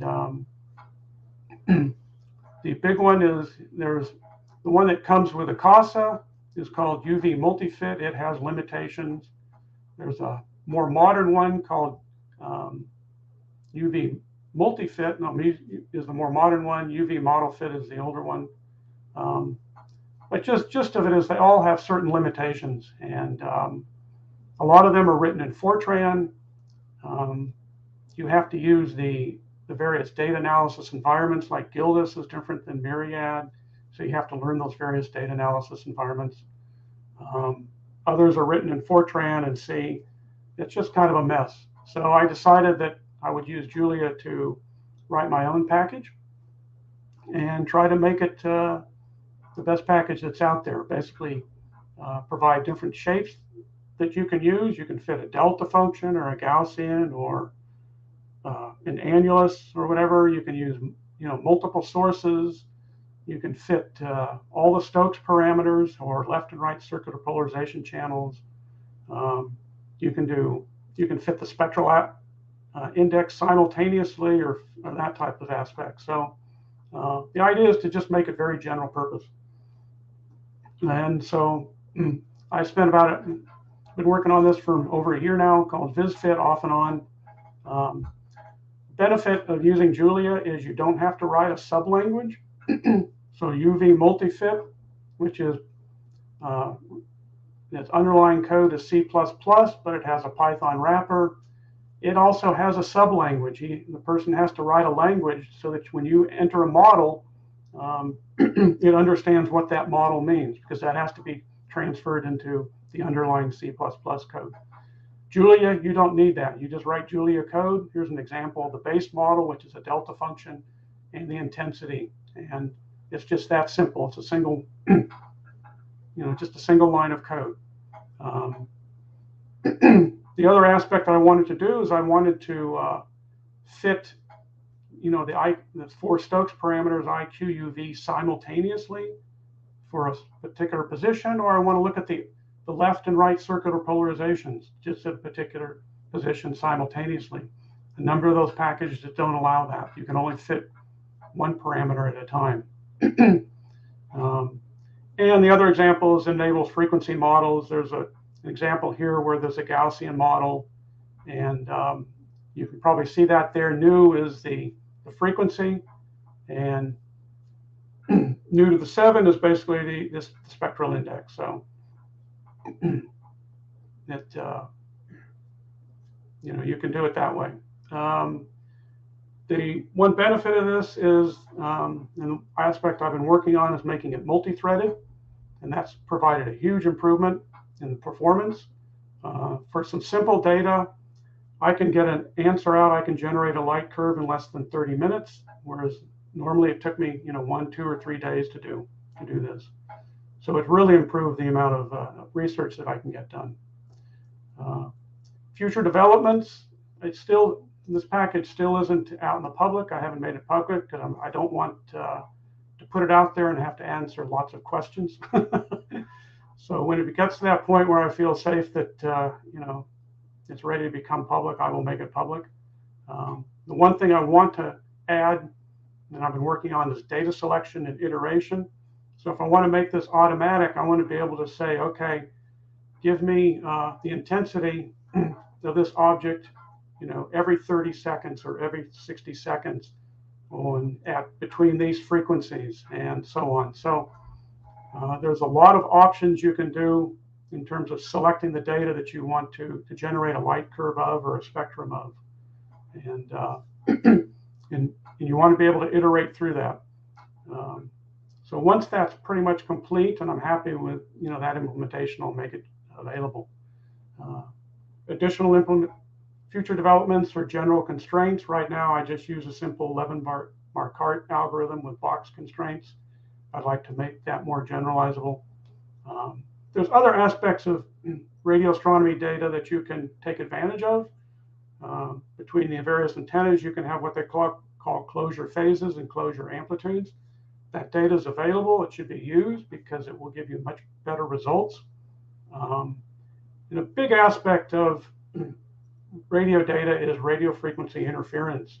And the L2 norm, root means square type of analysis, doesn't do well with outlier data. So one way to mitigate that is to use an L1 norm. I'm planning on looking into that. And then the other aspect is to, instead of doing local optimization, is to use an algorithm that provides global optimization. One of those algorithms is the method of moving asymptotes, which I'm interested in. So the idea is to make this generally available to people over time, to the astronomical community, because I think it would be a great advantage. And the big benefits are improved sensitivity and potentially faster analysis. That's all I have to say. Thank you. Great, thanks. Let's see. I didn't see any questions specific to this talk yet. Here we go. Refreshing. Do you have access to data calibration? Can you also solve for right-left gains and D terms? What's that? I'm sorry, what was that? So they asked, do you have access to data calibration? Can you also solve for right-left gains and D terms? No, I don't do that right now. That would be something to do in the future. I'm still using the VLA, the CASA standard calibration pipeline to do all that work right now. But CASA is rather slow, and it would be nice to expand this eventually to actually do, duplicate the CASA calibration pipeline. I think it would be done much more quickly, probably in about a third to to fifth amount of time, and much more accurately. Great. Thanks. Well, that's perfect timing. And so why don't people move over to the Pigeonhole for questions, and I will pull up my own screen with, let's see, share screen. Here we go. So here's the questions that have been upvoted so far. So, and let me add all the panelists back to, we'll get a big group discussion. Warning to panelists, your video is about to be shared.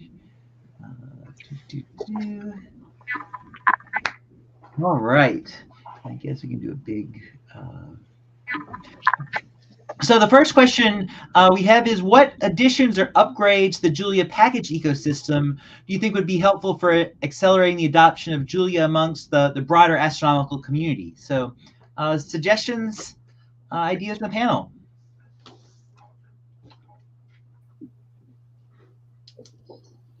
I can take a quick stab at that. Go for it. A little bit self-promotion, but there is a Julia Astro working group call that some of us are on. We meet about once a month, and one of the things that we've been working on is a package called Astro Images, which is designed to take the most basic step in astronomy data reduction, working with images straight from the telescope or in FITS files and things like that, and making that much easier for beginners to sink their teeth into. That is sort of one little tiny corner of what AstroPy can do. So hopefully some other little corners of that can also be bitten off by other groups of people, and over time we can have all of it covered. But that's sort of one of the first things that we've been looking at. I'd like to add that we're also trying to duplicate the NOVAS, which is the Naval Observatory Vector Astrometry package, so that you can do precession and nutation and that type of stuff. And do it for NOVAS is actually quite slow because of the way it's implemented, and the idea would be to make this vectorizable, so you can do millions or billions of stars or whatever at once, very quickly. So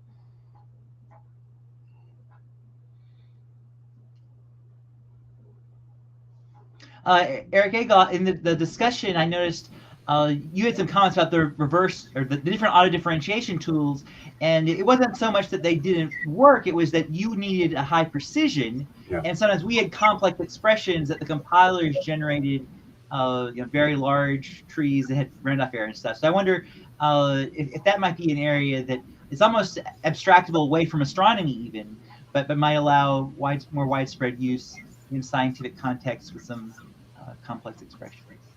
Yeah, no, that's a great comment. I don't know of any work being done in that direction, but it might involve symbolic computation, because a lot of times I found that I could cancel terms in my analytic derivatives that didn't appear to be canceling in the auto diff, and that seemed to generate round off or numerical error. And so, but it's not something I've pursued yet. I just did it for this one package. Yeah, just to chime in, I also had a similar experience when for a previous Julia package, I was trying to get analytic Hessian expressions, and those obviously blow up quite quickly once you take more and more derivatives. But yeah, there was you know, I think there were lots of terms that, like, you know, I had like custom little rules like to string replace like 0.0 plus whatever, or, you know, 1.0 times, or any, you know, plus this term minus this term. Like, it might just be an annoying problem to generically tackle, but one I think that might have to be at a symbolic level rather than a, just so it can recognize that this is exactly equal to that. But yeah, that sounds useful. And then there was another question later on about the possibility of translating parts or maybe even all of AstroPy. And there were some comments about, you know, maybe it doesn't make sense to translate it all, but what are the different speakers' views on what sort of astronomy specific routines or infrastructure we might want to think about trying to encourage be built out so as to support not only ourselves but others as well. If I could partially answer that, and then also partially answer the previous question about just general ecosystem stuff. But sure.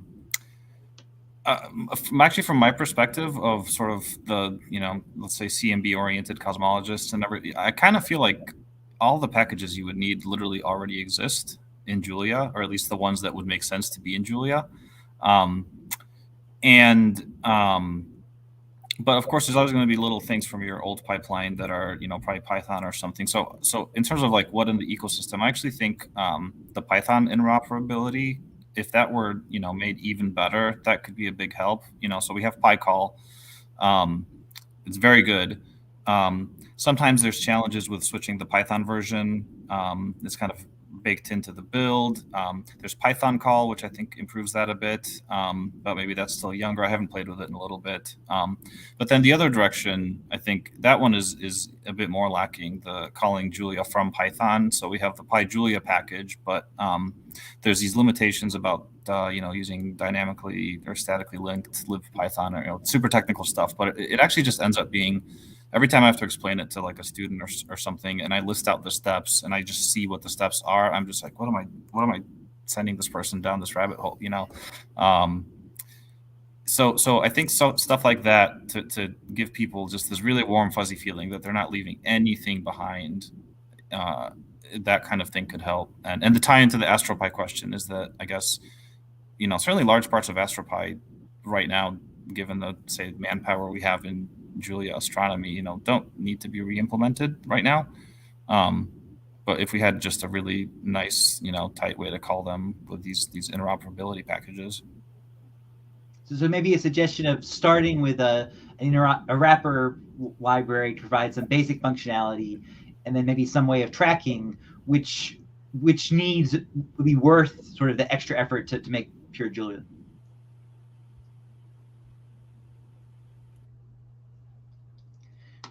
Yeah, there has been a request to implement, you know, a FITS reader in Julia, but I'm not inclined to do that again. I did the initial Python one, and I really don't want to do it in Julia, but it would be worthwhile to have.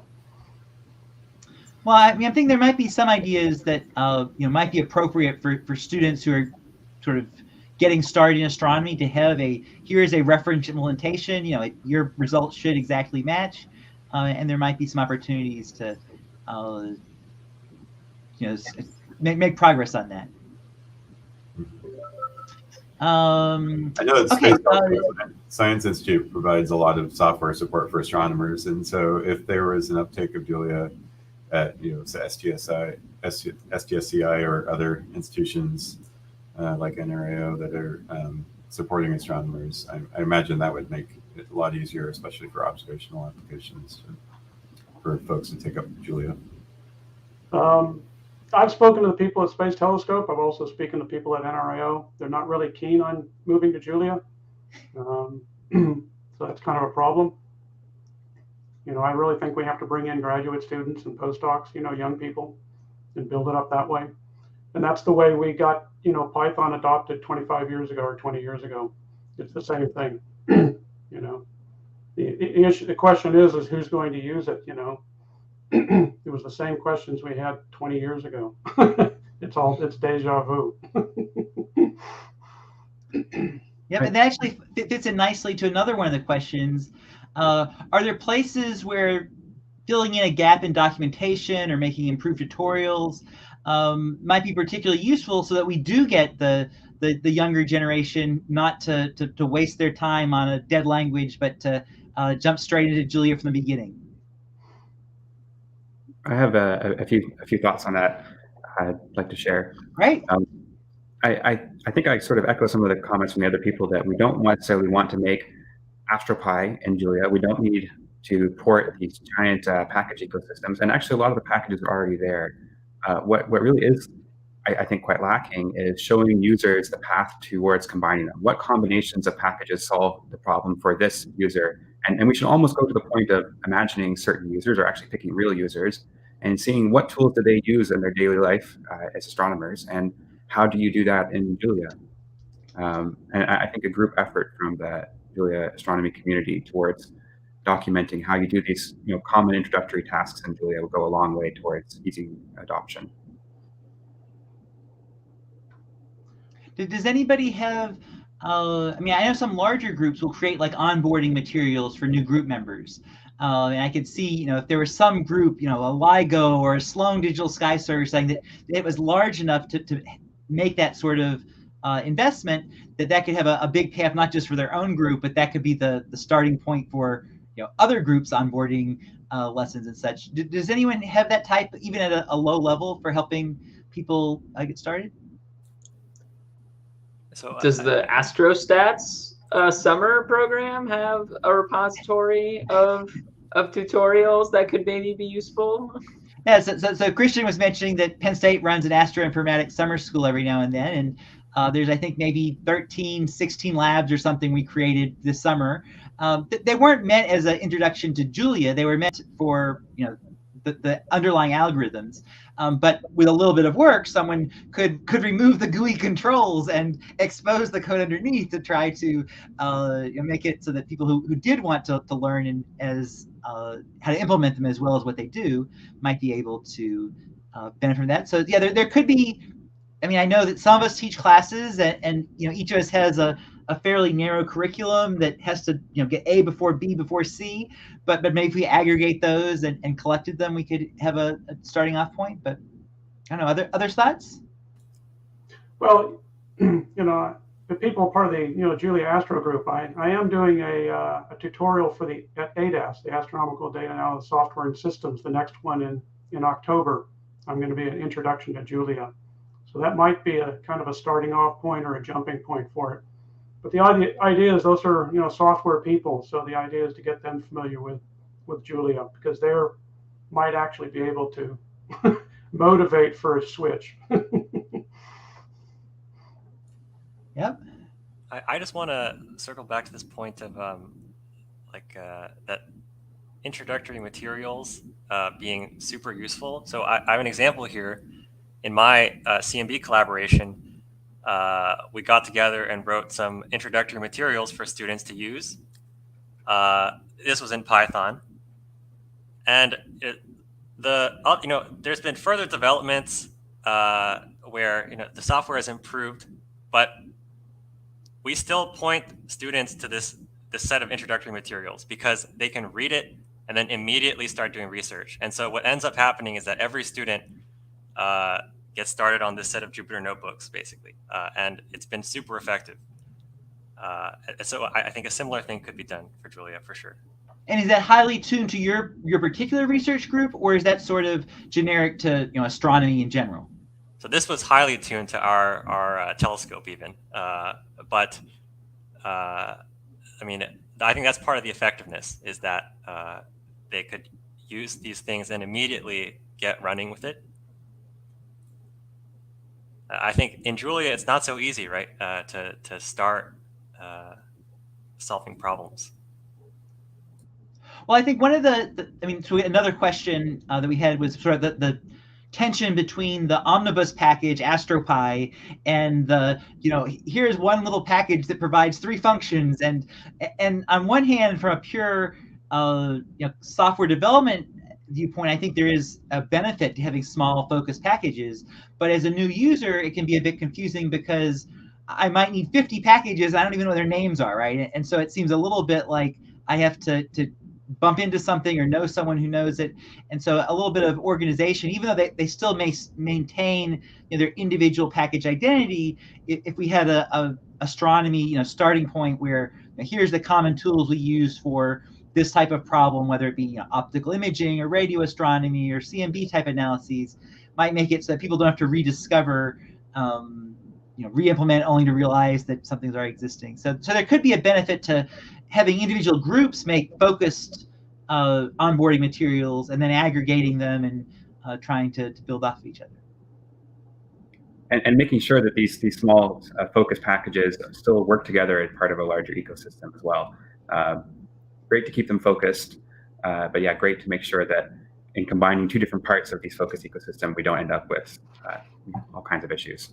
Well, that gets to another one of the questions, which was, traditionally astronomers, physicists were trained as learn the physics, maybe some math, and you'll pick up the coding on the side, right? And so, when it was sort of programming and you didn't share code, you wrote your own, maybe that made sense.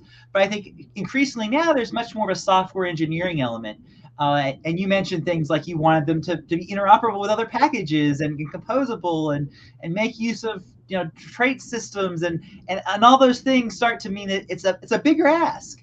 And so how do we want to be training new members of the astronomy software community so that they not only can solve a particular differential equation, but they can do it in a way that their small focus package is going to be interoperable, composable, and scalable. How are people making that happen in their research groups?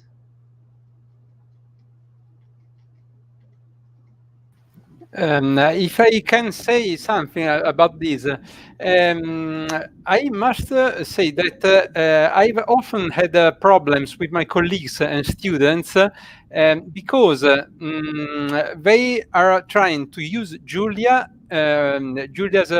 command line, Julia's REPL, as if it were Python's REPL. They probably experienced a very easy transition from IDL's REPL to Python REPL because they are very similar, IDL and Python. But in Julia, you need to shift your mindset because several things are really different when you are using the REPL. For instance, variable scope in for loops, the fact that you are encouraged to develop short functions. People coming from a Python background, which is most of the students I have come from that background, find it difficult to use Julia in this way. In my opinion, one of the very first things that needs to get straight in a tutorial or a lesson is to explain the peculiarities of Julia while cleaning out any ambiguities with Python. Yeah, others? I totally agree. So when I work with students, they learn Python first, and that fills their heads with ideas about how programming should be. And so it's not like I teach Julia, right? It's like I'm teaching the difference between Julia and Python when I work with students.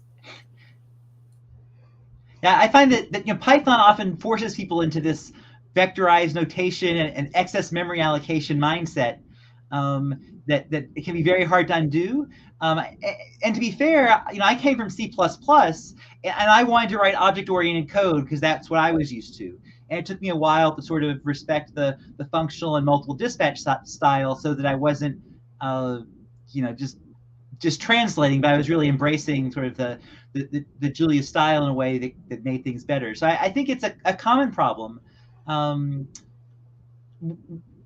What are people like? Have you found things that help? Well, my approach would be to start out with simple stuff and just have them use the command line, the REPL, to just do simple solutions. When Python came out 20 years ago, that's kind of how I encourage people to get started with it, is just to use it, to do simple calculations, and then hopefully they would, develop, get familiar with it, and start developing, bigger programs and so on. So But I fear I see a lot of spaghetti code, and people not breaking things into functions, and just the very simple things that if you say, oh, just get using it, you can write spaghetti code that's all one long script, and so I kind of want to try preempt that, and to try to get people thinking from the beginning of how to write code that's going to set them up for success and working efficiently in the future. Yeah, I think that's a much bigger problem. Because even people who are, I've tried, teaching people Python and teaching how to optimize and write good code. And some people, it just takes them a while.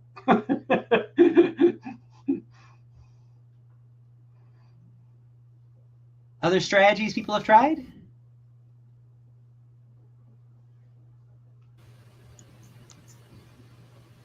I tried an experiment a few years ago for a graduate course on exoplanets to just assign the students to turn in their problem sets in Julia. I felt that was a little daunting for them, so I had them do pair coding, and I felt like that actually helped them, get learning Julia on their own, and then using one another as references for couldn't figure out something, then maybe your partner could, and that seemed to go well. The pandemic kind of threw a wrench in things, and folks have gone back to using Python and resisted trying to learn a new language given everything else that they're facing. Of course, the pair coding is harder when you're doing things remotely, but it actually when it was in person and the students were doing their problem sets in Julia, some really embraced it and wrote some really elegant code and nice solutions to the problem sets. And the nice thing about doing that in a course as well is that the problem can be solved, unlike in research where sometimes you don't know if the problem can be solved or not. I know you did that too, Eric, with your numerical computing course. I mean, the recent students have opinions on what was helpful for them? I mean, I guess for me, it was just that I would, using some interactive notebook, the cells just finished immediately. That it was just so fast, it was that. It was as simple as that for me, just being oh, I want to do X calculation or whatever. And it was 10 times faster out of nowhere. Than doing it in raw Python was the thing that made it okay, this is going to probably be annoying sometimes, but it was already from the get-go, I was pretty convinced, but I just had to see that relevant example that was oh, I could see how in my work this goes from, oh, this code I'm running takes 5 minutes to run and I have to wait and do something, to it is done in 10, 15 seconds and I'm already back to it. That time difference is what really bought me over. But yeah. Well, I thought that the real time bit was fascinating, and probably has some pretty high performance demands. I wonder if there might be. I mean, since Christian mentioned how that made a big impact on them, does that real time angle and interactivity, maybe visualizing data, where it's maybe not quite as strict a requirement as a real control system, is there maybe some data visualization tasks that there might be lessons from how you implemented the control systems for making fully interactive? I'm sorry, I didn't quite follow the question. Yeah, well, I was still formulating the way. I guess Christian mentioned that being able to see things just execute instantaneously was a big win and had obvious benefits. And I know that one challenge is in astronomy, oftentimes the starter problems when you're teaching students to code, they're all fast in any language, because whether it's a millisecond or 10 microsecond or 10 milliseconds, you don't notice. It's only once you start working at problems that are 10 seconds or 10 minutes that you're like, whoa, this is critically important. And since you had that sort of really impressive accomplishments on getting millisecond latency and stuff, there I realized you had a very hard problem with real-time control systems. But what about tasks like data visualization, where maybe it doesn't need to be 100% real time, but people just enjoy being able to interact with their data in useful ways, interactive fashion? Is there the existing visualization packages aren't really designed for that, but I'm wondering if that's something that maybe you've basically been doing in that visualization you showed us for your control panel. Yeah, so I can offer a few thoughts. One is that definitely seeing those real-time visualizations has been something that turns heads, even amongst people who work on adaptive optics all the time. But the second is also the code refresh loop powered by Revise. That workflow in Julia and for visualization specifically is really powerful.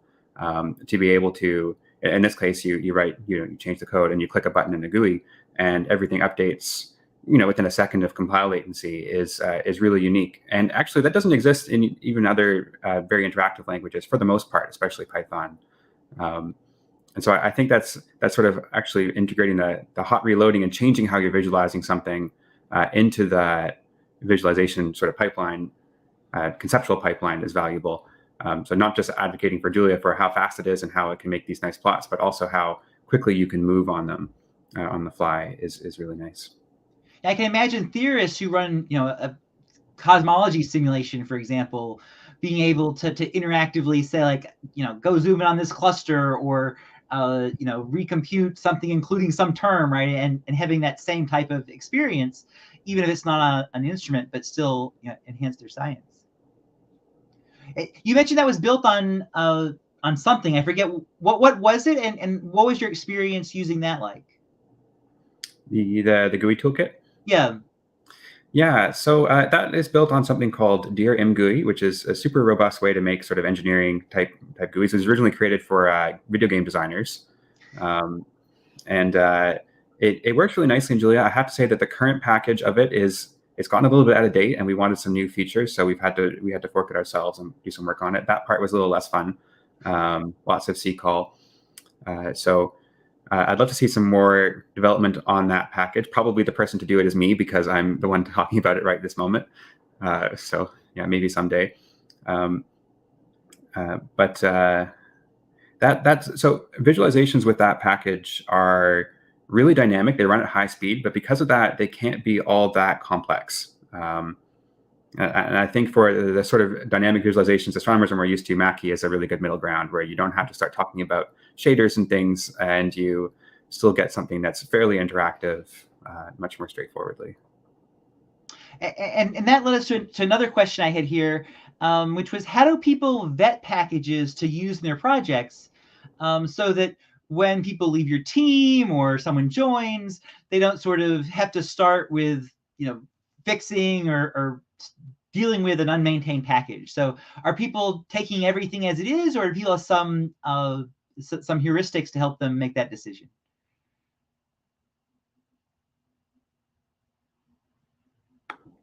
I'll volunteer that if anything hasn't been committed to in the last year, I'm skeptical at this stage in Julia's development. If the package, there are no done packages yet, or almost none. In Python or something like that, I know we've used that comparison a lot. If there's a package which hasn't been touched in a year, well, maybe it's done, right? Every functionality is in there and it works. Unfortunately, we're not at that state in Julia. So if it hasn't been touched, I'm a little worried that it's going to be touched again in future. I don't know, I kind of like the ones that do everything I need and have been touched in a year, because that means they probably won't work again in some next version. But no, I think you make a good point of there's an easy thing to see how actively it's being developed.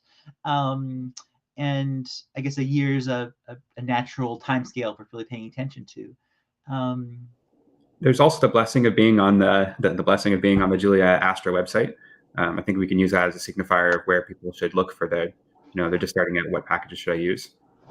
Well, so that raises an interesting point. I think, on one hand, you want to have something there's value in having a complete index, right, where you can find everything you need. There's also value having a highly curated, these are stable, well documented, but there might be things in the middle, maybe something stable but not well documented, or it's well documented 2 versions ago, but there's been some upgrades. So thinking about how we would provide that information in a way that allows people to make informed choices about what meets their needs, which sometimes may rely more on stability and sometimes more on functionality or documentation.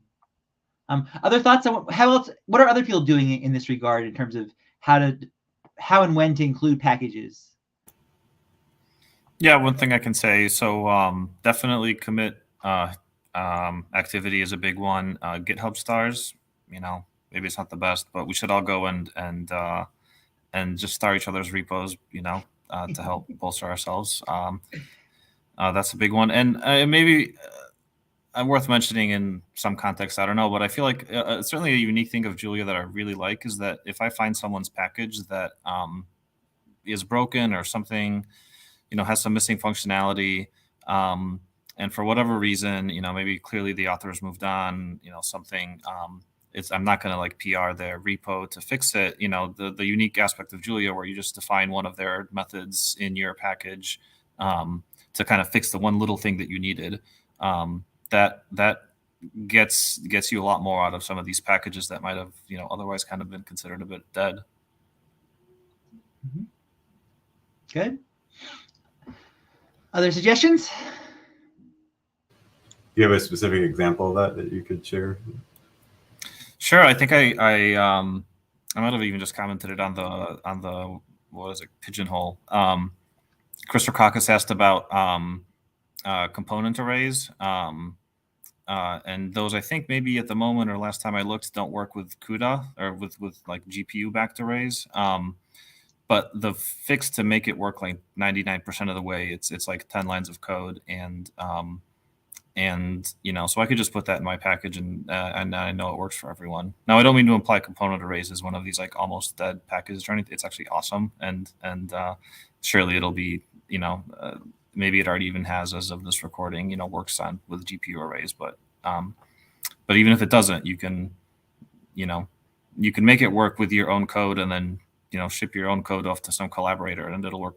It'll work for them as well, without you having to go through the time, of a PR and everything else. And yeah, I've had a similar experience where I'll have some subset of my code that's like for example, there was like a 6-line or 7-line function I had to wrote for like some autodiff package, or for the autodiff package Nabla that I'm using, when it sees like a view of an array instead of it sees a subarray instead of a total array. It's like, I don't know what to do with that. And so all it was is just a very simple rule to be like, if you see a view, it's just treat it basically like a normal array, right?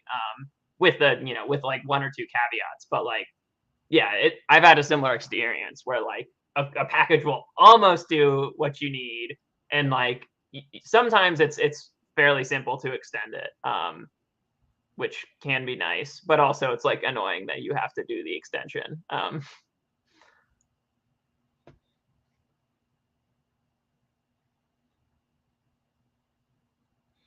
And another question we had was about Julia's package manager, and I guess depending on what you're used to, it may seem like a gigantic improvement, or it may just be different, or you may have some lackings. From the point of view of the astronomers on the panel, what's their impression of the Julia package manager? Is that something that they've found useful? Is that something they wish had significant changes? I could to hop in, but I feel like you could argue the package manager is the best part of Julia, yeah, we could leverage that certainly for onboarding new people for sure. And every time I go to Python and I have to learn which of the 10 new package management environments is the best one, and it still doesn't even work as good as Julia, it's so nice that it's built in, it's good. I guess if I had to levy one criticism, maybe it would be nice, and I know it's being worked on, optional dependencies, having that a little better. Others thought on the package manager situation for astronomy? Did you want to go, William? No, you go for it.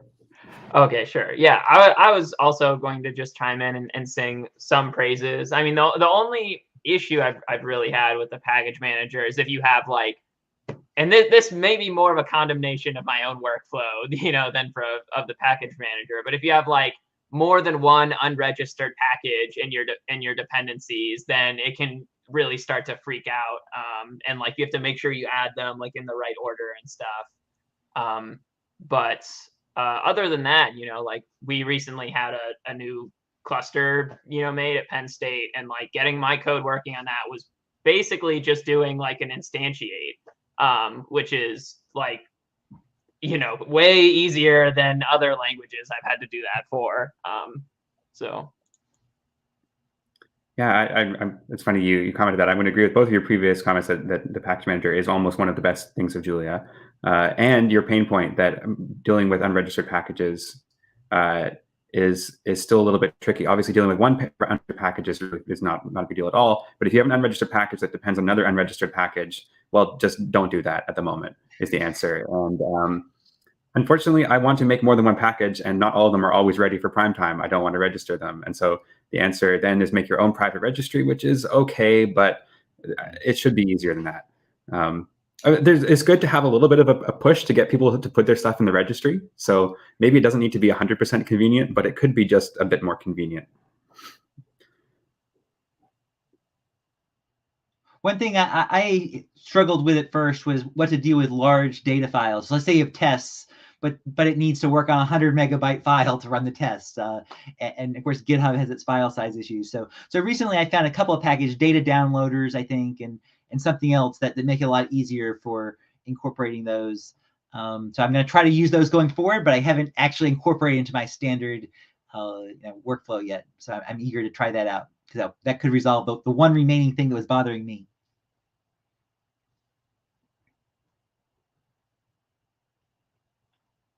Another question we had is people are wondering how the development times of our codes compared to what they might have been in previous languages. Anyone want to offer thoughts on that?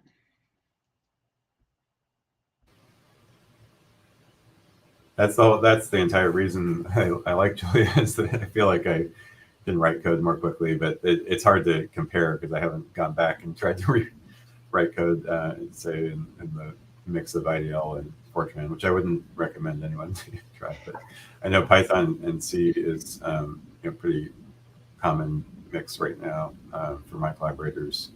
I've had difficulty convincing them to use Julia though, and I think maybe just the inertia of doing what you know and using that is maybe hard enough to overcome, that they're not really willing to take it up. I'm talking about Dan Formacki actually, as well as Rodrigo Luger, two of my close collaborators that did help with the limdark code, limdark.jl code. But yeah, I feel like just being able to, if I have a bug in a bit of code, and just being able to copy that and paste that into the REPL and be able to run it and figure out what's going on is so incredibly useful, and could never be done in Fortran. Based on my experience, I think, in terms of fairly computational code, I'm probably twice as productive as I was with Python, SciPy. And for really highly intensive code, it's much better than that, far beyond that. At some point, SciPy, with C, C++, underlayer just takes a huge amount of effort, I mean, we were aware of that, 20 years ago when we were developing it. We were aware of the two-language problem, but we were trying to get people to move away from Fortran and develop better, software. We thought Python was, a good step in that direction. And to be fair, I think it was. But.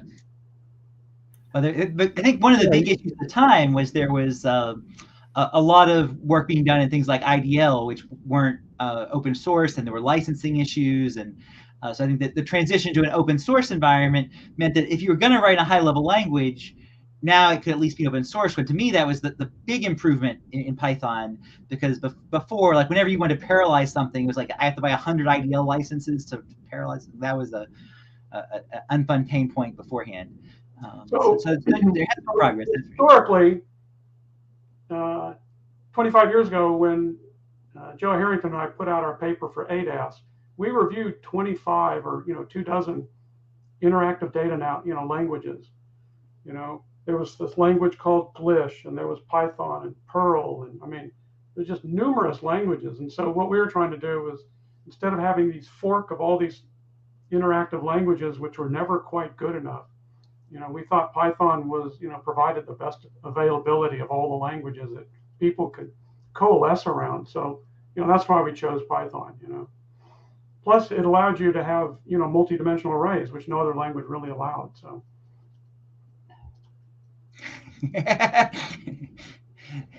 For native Julia users, that's like, wow, how did you live back then? One thing in terms of how productive I am, I guess I think I'm much more productive. But the one thing that's always in the back of my head is could I be kind of just as productive using JAX? I feel like that's the one like close big competitor, I guess you could say. And certainly one where when I talk to other people in astronomy and I tell them about Julia or something, they're like, "Oh, isn't well, I'm using JAX already, or JAX is the same." And yeah, I don't necessarily have an answer there, but just to bring that up, and I guess to say maybe that I have some of my own examples of doing. I've actually played with JAX a lot. I think it's pretty cool. But ultimately, I still feel like maybe Julia took a little tiny bit more effort than that would have been, but the final product is better. But it would be interesting to see if other people have examples of things beyond little toy micro benchmarks kind of between Julia and JAX, maybe in astrophysics, and seeing how does a real solution behave? What's the runtime speed? What's the latency? What's the code look like?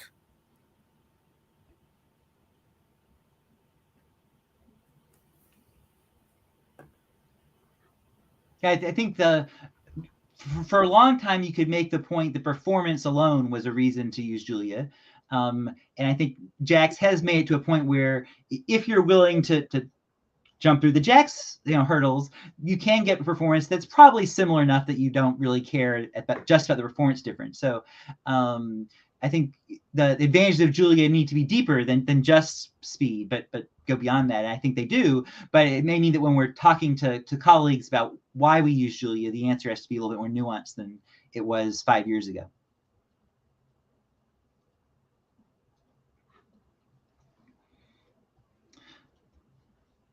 Other thoughts? Well, I can add that one of the advantages of Julia with respect to other compiled languages as C++ and Fortran is that it's far easier for me to grab some code I wrote for another context and put it in my new repository. In C++, maybe I've had that algorithm, but instead of copying it into a new project, I decided that it was far easier to rewrite it from scratch because it depended on complex data types that I wasn't interested in bringing in. In Julia, it's far easier also because the language prizes you if you write a generic function that just takes whatever you pass it to it. This is one of the reasons why it's so efficient to write code in Julia. Not the only one, but in my experience, it is important.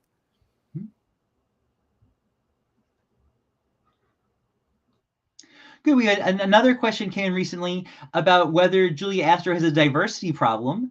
I don't know the answer. I would guess that it's probably not a no because astronomy is general who wouldn't say no. But maybe instead of just a yes/no question, more useful would be think about, are there any things that we as a community can do to help make progress on that front? Anybody have ideas?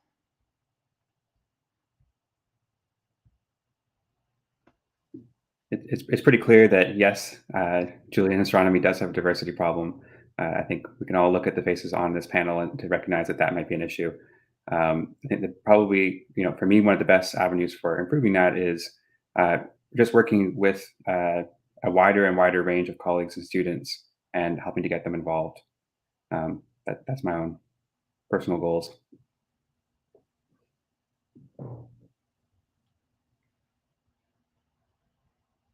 I recently thought a colleague, Rodrigo Luger, made a really nice point about the benefits of making clear and concise tutorials. Yes, it benefited maybe the person you were intentionally writing it for, but then it could also benefit other people who maybe weren't your intended audience. But if you write something that's accessible and well done, it will get used places that might not have the same resources as it say major research universities where you might have a friend who can help, or instructor who has the latest little trick or something. So I think that was something that I liked because it was very concrete and doable, and the kind of thing I would like to do anyway, but I sometimes have trouble justifying. Should I really spend my time making a tutorial? So I think I'm going to try to think about that as in the expanding our outreach and broadening our community angles more. The other part is encouraging the many people who are part of the Julia astronomy community, whether we know them or not, to step into more visible roles. I'm personally aware of plenty of people who might have rounded out this panel who aren't talking here today, and some explicit invitations to those people might help. Great. Yeah, I mean, my method involved NASA ADS searching for papers that cited Julia. And so that was the method for finding speakers, because I didn't know most of you before I started. And I think we've had at times over 60 people on the breakout mini symposium today. And so I probably don't know most of those. And so maybe we can think about a way to try to find those people who are interested in contributing. We've had at least one person express interest in contributing to the coding to help support some of the Astro Julia ecosystem. And so hopefully we can think about how to incorporate people like them into whether it's Google Summer of Code type activities, or maybe someone, depending on where they are and location and career and such, opportunities to involve people like that in our research programs. Other thoughts? I definitely second everything that's been said.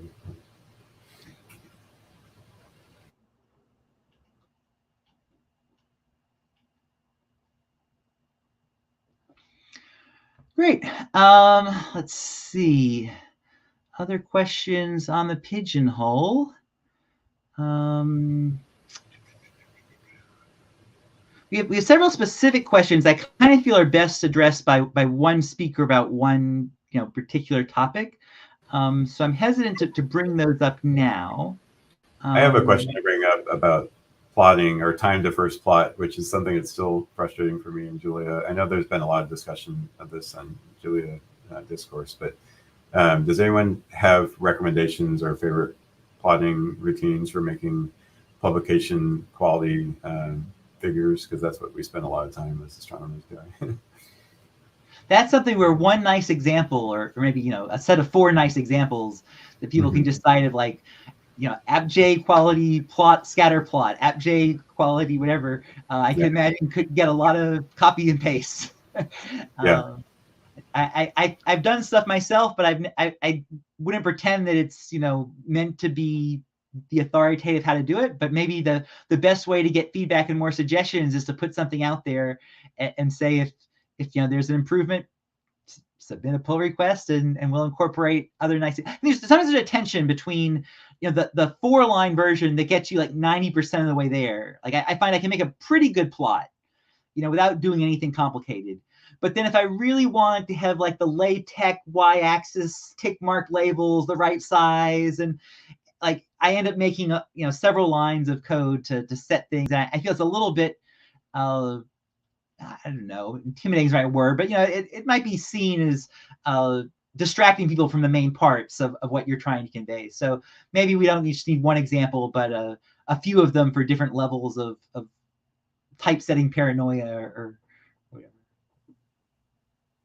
It occurs to me that a Mach-E theme could be in order, specifically to try and match a little bit more the styles that people normally see in journals. Of course, Mach-E does give you that level of customization that you sometimes need, but it would be nice if it started something, almost where you needed it. Yeah, I know that. I mean, whether I haven't used Mach-E much, but there's like the stats recipes. I sometimes use, not for publication quality stuff, but just to get, what I want to look at quickly. And I found those to be quite helpful. So it would be interesting to think if you could make recipes, not just for sort of quick and dirty plots, but for highly polished plots, whether that's with Julia plots or Mackie or whatever. Nice idea. For the time to first plot issue, if you do the same thing, basically the same types of plots, package compiler now lets you build a sysimage pretty easily. So you can basically have all the plot routines for your most common plots. For me, it's like just scatter plots, right? So I don't need to do every plot a person might possibly make, but with 4 little plots, you can build into a sysimage and dramatically reduce that time to first plot pretty well. And there's a few tools for more trying to do it automatically, right? So instead of basically writing a script, building a sysimage for that script, and then loading it, trying to make packages sense what could be precompiled efficiently. I've never tried any of those, but it seems potentially useful for the more general goal of decreasing time to first plot. One other aspect of the plotting is, what Julia provides is good if you're only doing, several thousand points or whatever. But I've had data sets where I've had about 1 million points, and it just can't handle that. There's just, I think, too much data allocation, memory allocation. It's a weakness, in my opinion. I'm pretty sure I've made plots with 1 million points. Well, the ones I have took a long time. Or just to be clear, are you just using like plots.jl or whatever? Yeah. And like trying to scatter plot 1 million points? Yes. Might make a difference which backend you're using. So things like that, I would definitely try a few of them before polishing and such. I will do.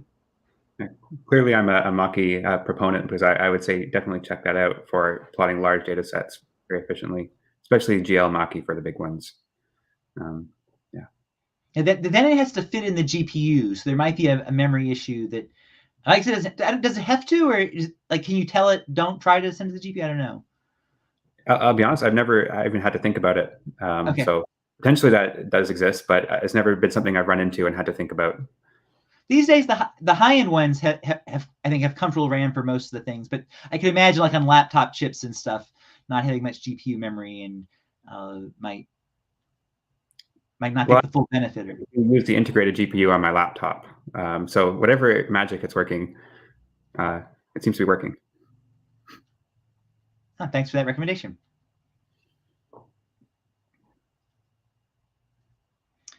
Let's see, a new question here. Well, somebody else chime in while I try to load the new question. I'll comment on time to first plot as well. Clearly it does still hit some people, especially depending on their workflows. But for me personally, it's somehow stopped being a major issue in the last year. I can't identify what change it was or where, but it's no longer the thing that I look at and get frustrated with. So I think that's good progress. Well, I think there has been lots of progress in plots, the pre-compilation being smarter, like things that used to be, I can't do all those, that somehow, I forget the details, but I think there has been progress under the hood, thanks to people working on that. There was that thing where like, if it doesn't have to pre-compile like every package every time you like first, enter an environment, right? Like, I feel like that was a big step forward, where like, if plots was already pre-compiled, it just like, I mean, sure, it takes, I don't know, 15 seconds or whatever to do using plots, but it's not like the minute plus or whatever it was before that.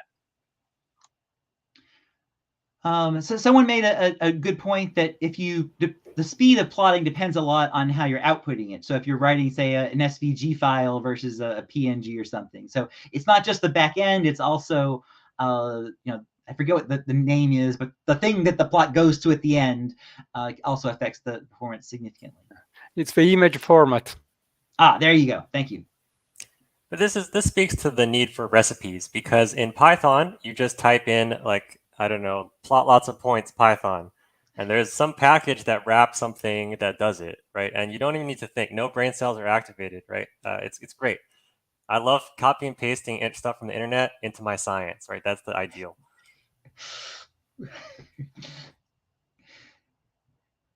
But like, so with Julia, I'd have to think like, oh, okay, I have to open up Makey. I have to pick a backend. Probably have to think a little bit about how to set up some stuff, So yeah, we really should work on these defaults. Okay, well, so that's interesting. There's a difference between, there's a benefit to having under the hood packages being small and focused and interoperable backends, but people don't always want all that power.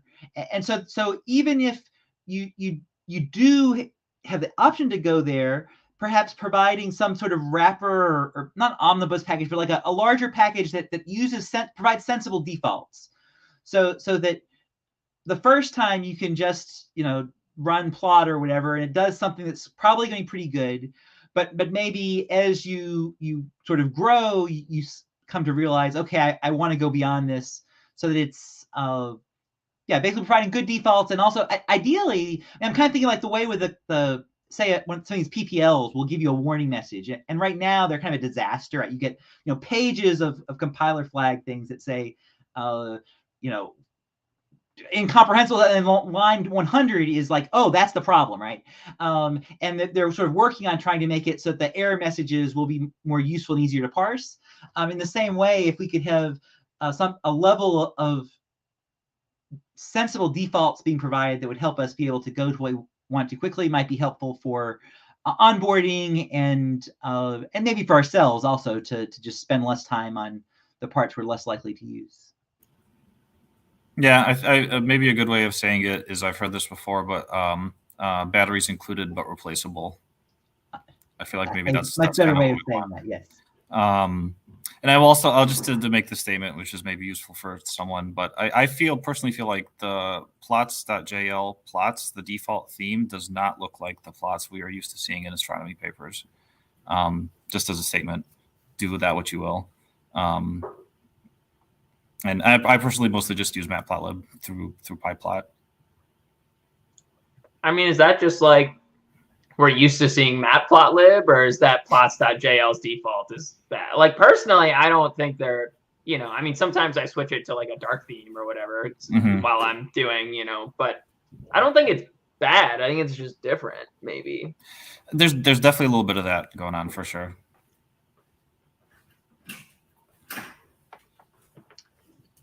All righty. Well, we're coming to our close, so I'd like to say thanks to all the speakers who put in the effort to help educate us about the tips and tricks and opportunities for improvement. I think one of the things we discussed as a possible outcome of this would be to help spread some of the benefits amongst the Julia community and maybe even attract some new members. So I hope that there might be parts of this that the YouTube videos you can refer, whether it's students or collaborators, to in the future. But also, if there's ideas for whether it's a Google Summer of Code or an NSF, part of a project there. NASA's working towards the Year of Open Science next year. There's going to be many opportunities where we could bring some resources to the various problems are identified. And so I hope people will keep in touch, even if you're listening on YouTube, not registered, reach out to us with either enthusiasm for implementing stuff or ideas for things that we should be incorporating when we do find someone to help implement them. And hope that this will be the first of several opportunities to help strengthen and grow the Julia Astro community. Any final thoughts? Well said, and thank you for hosting and planning this symposium. And thanks to all the people online who joined in. Again, we've had 40 to 70 people consistently throughout, and so it was great that so many people could tune in live, and hopefully more will catch up later. All righty. Thanks, everyone. Thanks, Eric. Thanks. Thanks. Bye. Bye-bye to everybody. Yeah, everyone. Thanks, Eric.